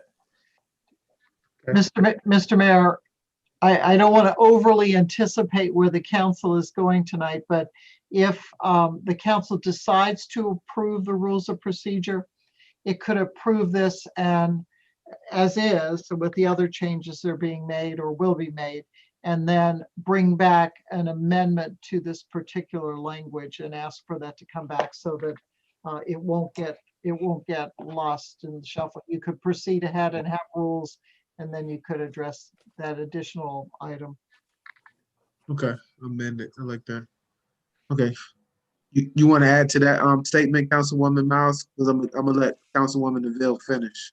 Yes, I have a question. Actually, I want to address council and Ms. Rogers, I suppose, to Councilwoman Neville's post. If we're going to come back and amend it anyway, could we insert the language that we're going to have the web-based access and then come back and amend that language as opposed to not having anything in there at all? So we do that and then come back and amend it when you guys have the language that you want to use so that the spirit of the intent is already in the policy. Again, I'm not the IT person, so I'm going to defer that to Mr. Rogers. I was trying to say yes, that is fine. As we're in the pandemic right now, I think we had previous discussions that hybrid meetings with some virtual and some not present technology challenges.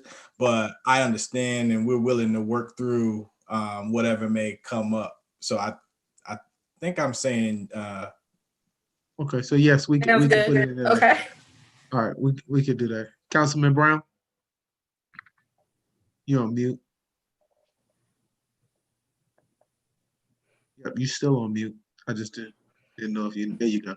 I just want to make sure that we're not making this too stringent when we're talking about putting WebEx. So if something happens and we can't get to a computer system, we can call in on the phone. If we put this in our participation model, electronic communication, meaning that web X or whatever is going to be available. If it's not available for that councilman or the councilwoman at that point, what is the recourse? Well, if I may, Mr. Mayor, I don't want to get too far. We're talking about the authority that the council members have to participate remotely, there has to be a valid reason for that. And so if there's like a pandemic like's going on right now, the entire meeting is virtual. So this would be another emergency instance that could come up where it's a emergency for a particular council member.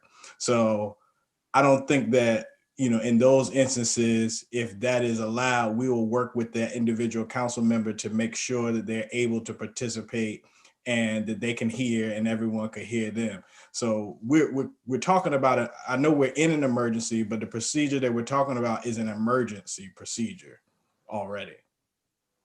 Yeah, and we've had this come up maybe one other time outside of the pandemic in the last 8 years.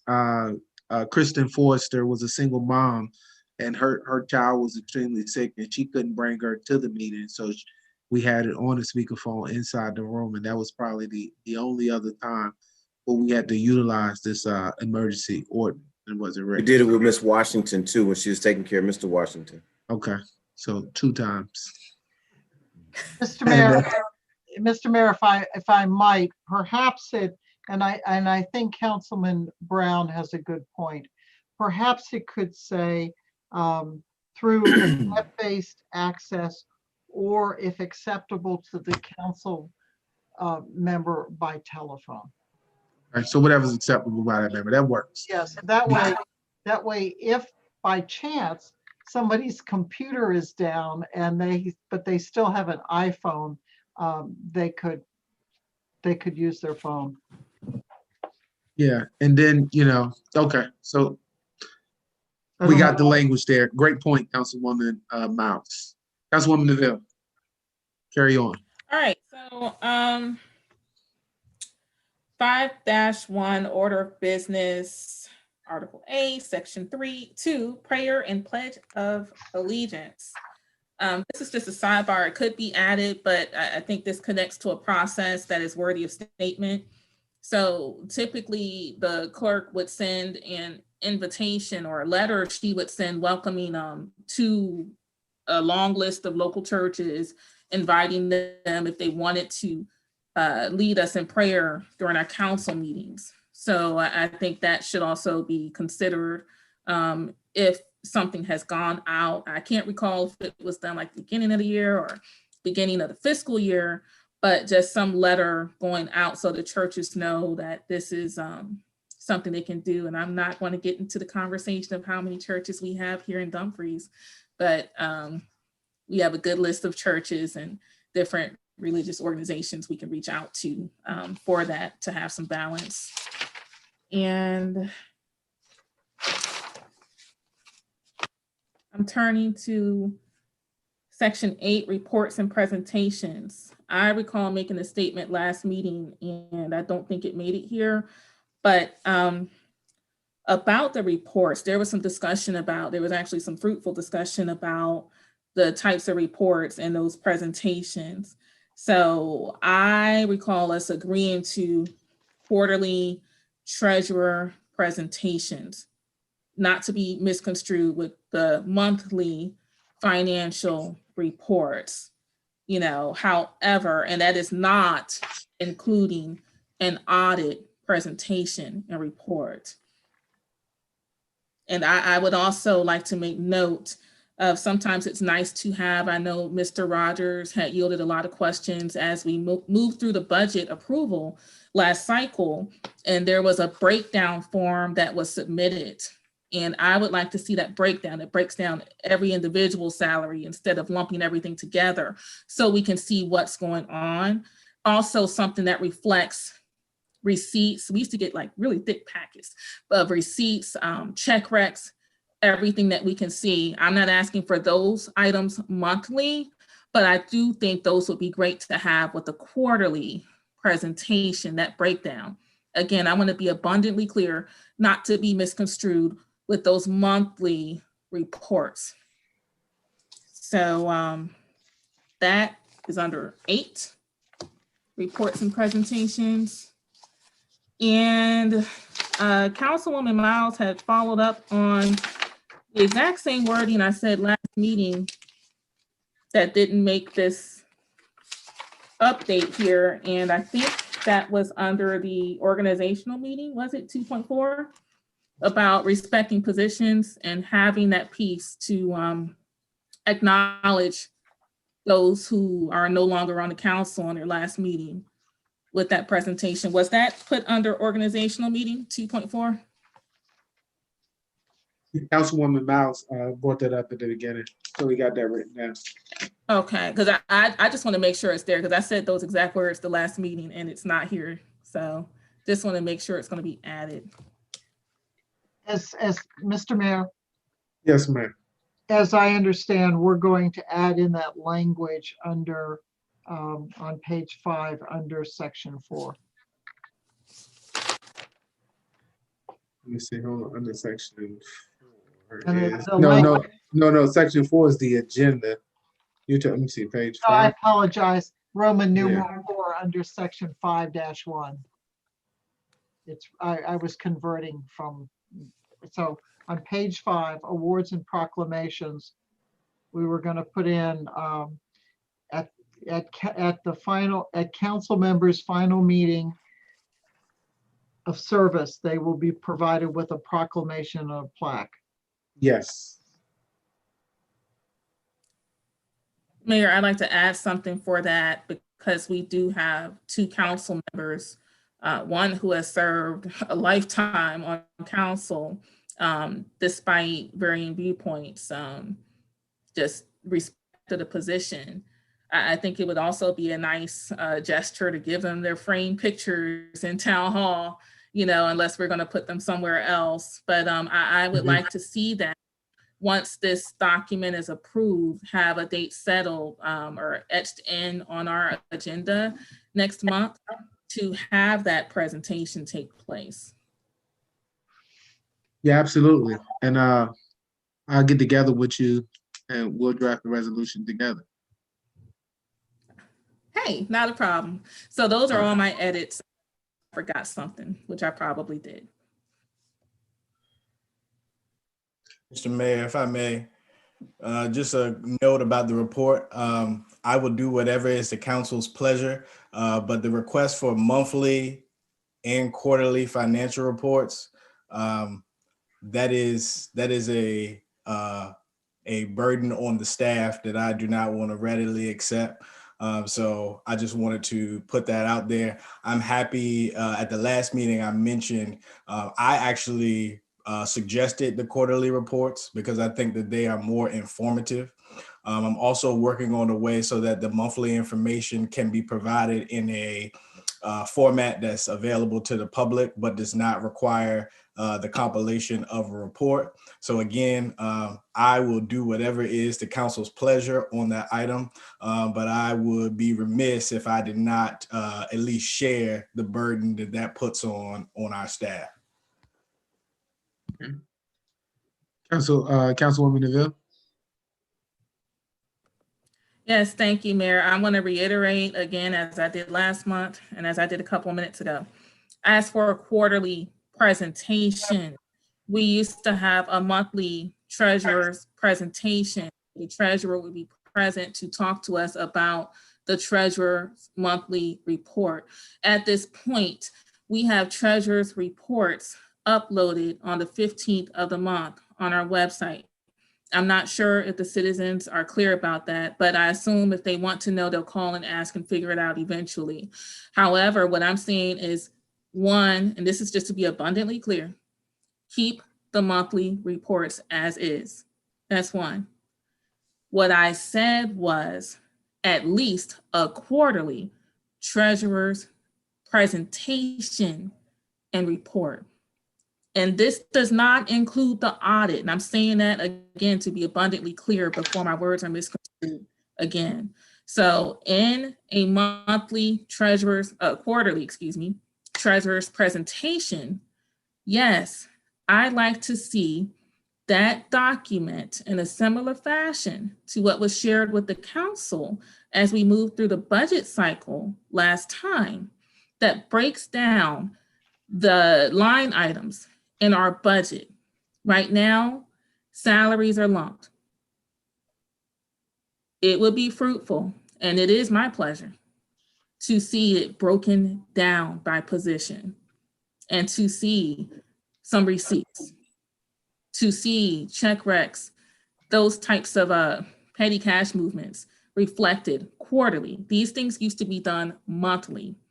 So no, I am not of the belief that this is a burden to our amazing town staff. And just to be clear, the monthly reports by our treasurer, which we already see on the town website, quarterly treasurer presentations with that broken down report that I mentioned, receipts, something that reflects the check recs. I hope that's clear.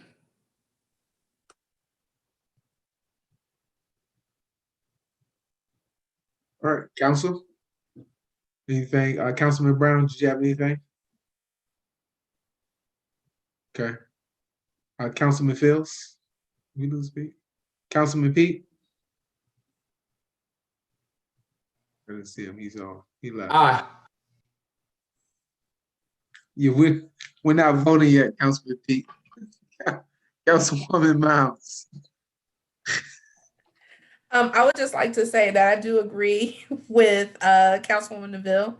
I would like to continue to see the monthly reports, but I do think that the citizens and we as well as council members would benefit from the quarterly presentations. Okay. All right, so we'll keep the monthly reports and we'll bring in the treasurer once a quarter to do a presentation to the council on where we are for the quarter. Ms. Panday. Just so I'm clear, is that something that's just going to occur, or do you want it in the rules of procedure? As part of the reports down there on our where we have reports and presentations, section 8. Okay, so it would be, I just want to make sure I capture this. At the second meeting of the month, where applicable, the town manager shall submit a monthly town manager's report to be, or a monthly treasurer's report and a town manager's report? So no, the treasurer's report, he's uploading on the 15th when they get it, and the treasurer will present to the council once a quarter. Okay, so do I add in that the treasurer's report will be provided to council By the 15th of every month. by 15th of the month, and there will be a quarterly treasurer's report to council at a council meeting? A quarterly treasurer's presentation. Okay, got it. All right. Please put the word presentation. I have that presentation to council. Thank you. Just wanted. Yes, sir. I just wanted to make sure that I captured that the way the council wanted it. All right. All right. Councilman Pete, you said you had something you wanted to add? You good? You said aye, so I wanted to make sure we got you. I didn't hear what you wanted to add. No, everything's clear. I don't have anything further. Okay. All right. Councilwoman DeVille? Is that it? All right. Councilwoman Miles. You're on mute, so we can't hear you.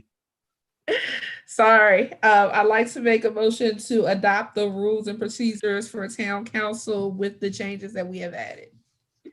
Second. All right, so it's been motioned by Councilwoman Miles, second by Councilwoman DeVille. Is there any further discussion? All right, seeing none. Councilman Pete, now you can say aye. Aye. Okay, Councilman Fields. Aye. Councilman Brown. Yes. Councilwoman Miles. Aye. Councilwoman DeVille. Aye. And Mayor Wood, that's an aye. That's 6-0. The motion carries. All right. Congratulations. We've adopted the town of Dumfries' first ever rules of procedure. It's that was a round of applause. Ooh, this is a historic day comprehensive plan. We got money for Route 1, MOU. We start in 2021 off with a blast. Batestown Road. Yeah, Batestown Road. So this has been great. All right, we're gonna go into closed session followed by a brief recess. A brief recess, then close session. So let me read us into closed session. Whereas the Town Council of Dumfries desires to discuss the following matters in closed meeting. One is consultation with legal counsel regarding specific legal matters requiring provision of legal advice by such counsel for Town Square at Dumfries LLC development and Crown Council cell tower notion. We're permitted to do so by Virginia Code 2.2-3711 Alpha 8. And such discussion can occur in closed session. So now therefore be it resolved that the Town Council of Dumfries hereby authorize the discussions in closed session. On a motion made by myself. Second. Second by Councilwoman Miles. Any discussion on the motion? Seeing none. All in favor, just raise your hand and say aye. Okay, motion carries 6-0 and none opposed. All right, I got 9:10. We'll convene. We'll give you 10 minutes to stretch, get yourself something to drink. And we thank all of y'all for coming in and tuning in to Zoom today. We'll be in closed session for a little while if you guys want to come back later. But for now, we'll say good night. Thank y'all for watching, and we'll see you all shortly. I see everybody back at 9:30. No, what did I say? I'm sorry. 9:20. 9:20. Sorry. See y'all at 9:20.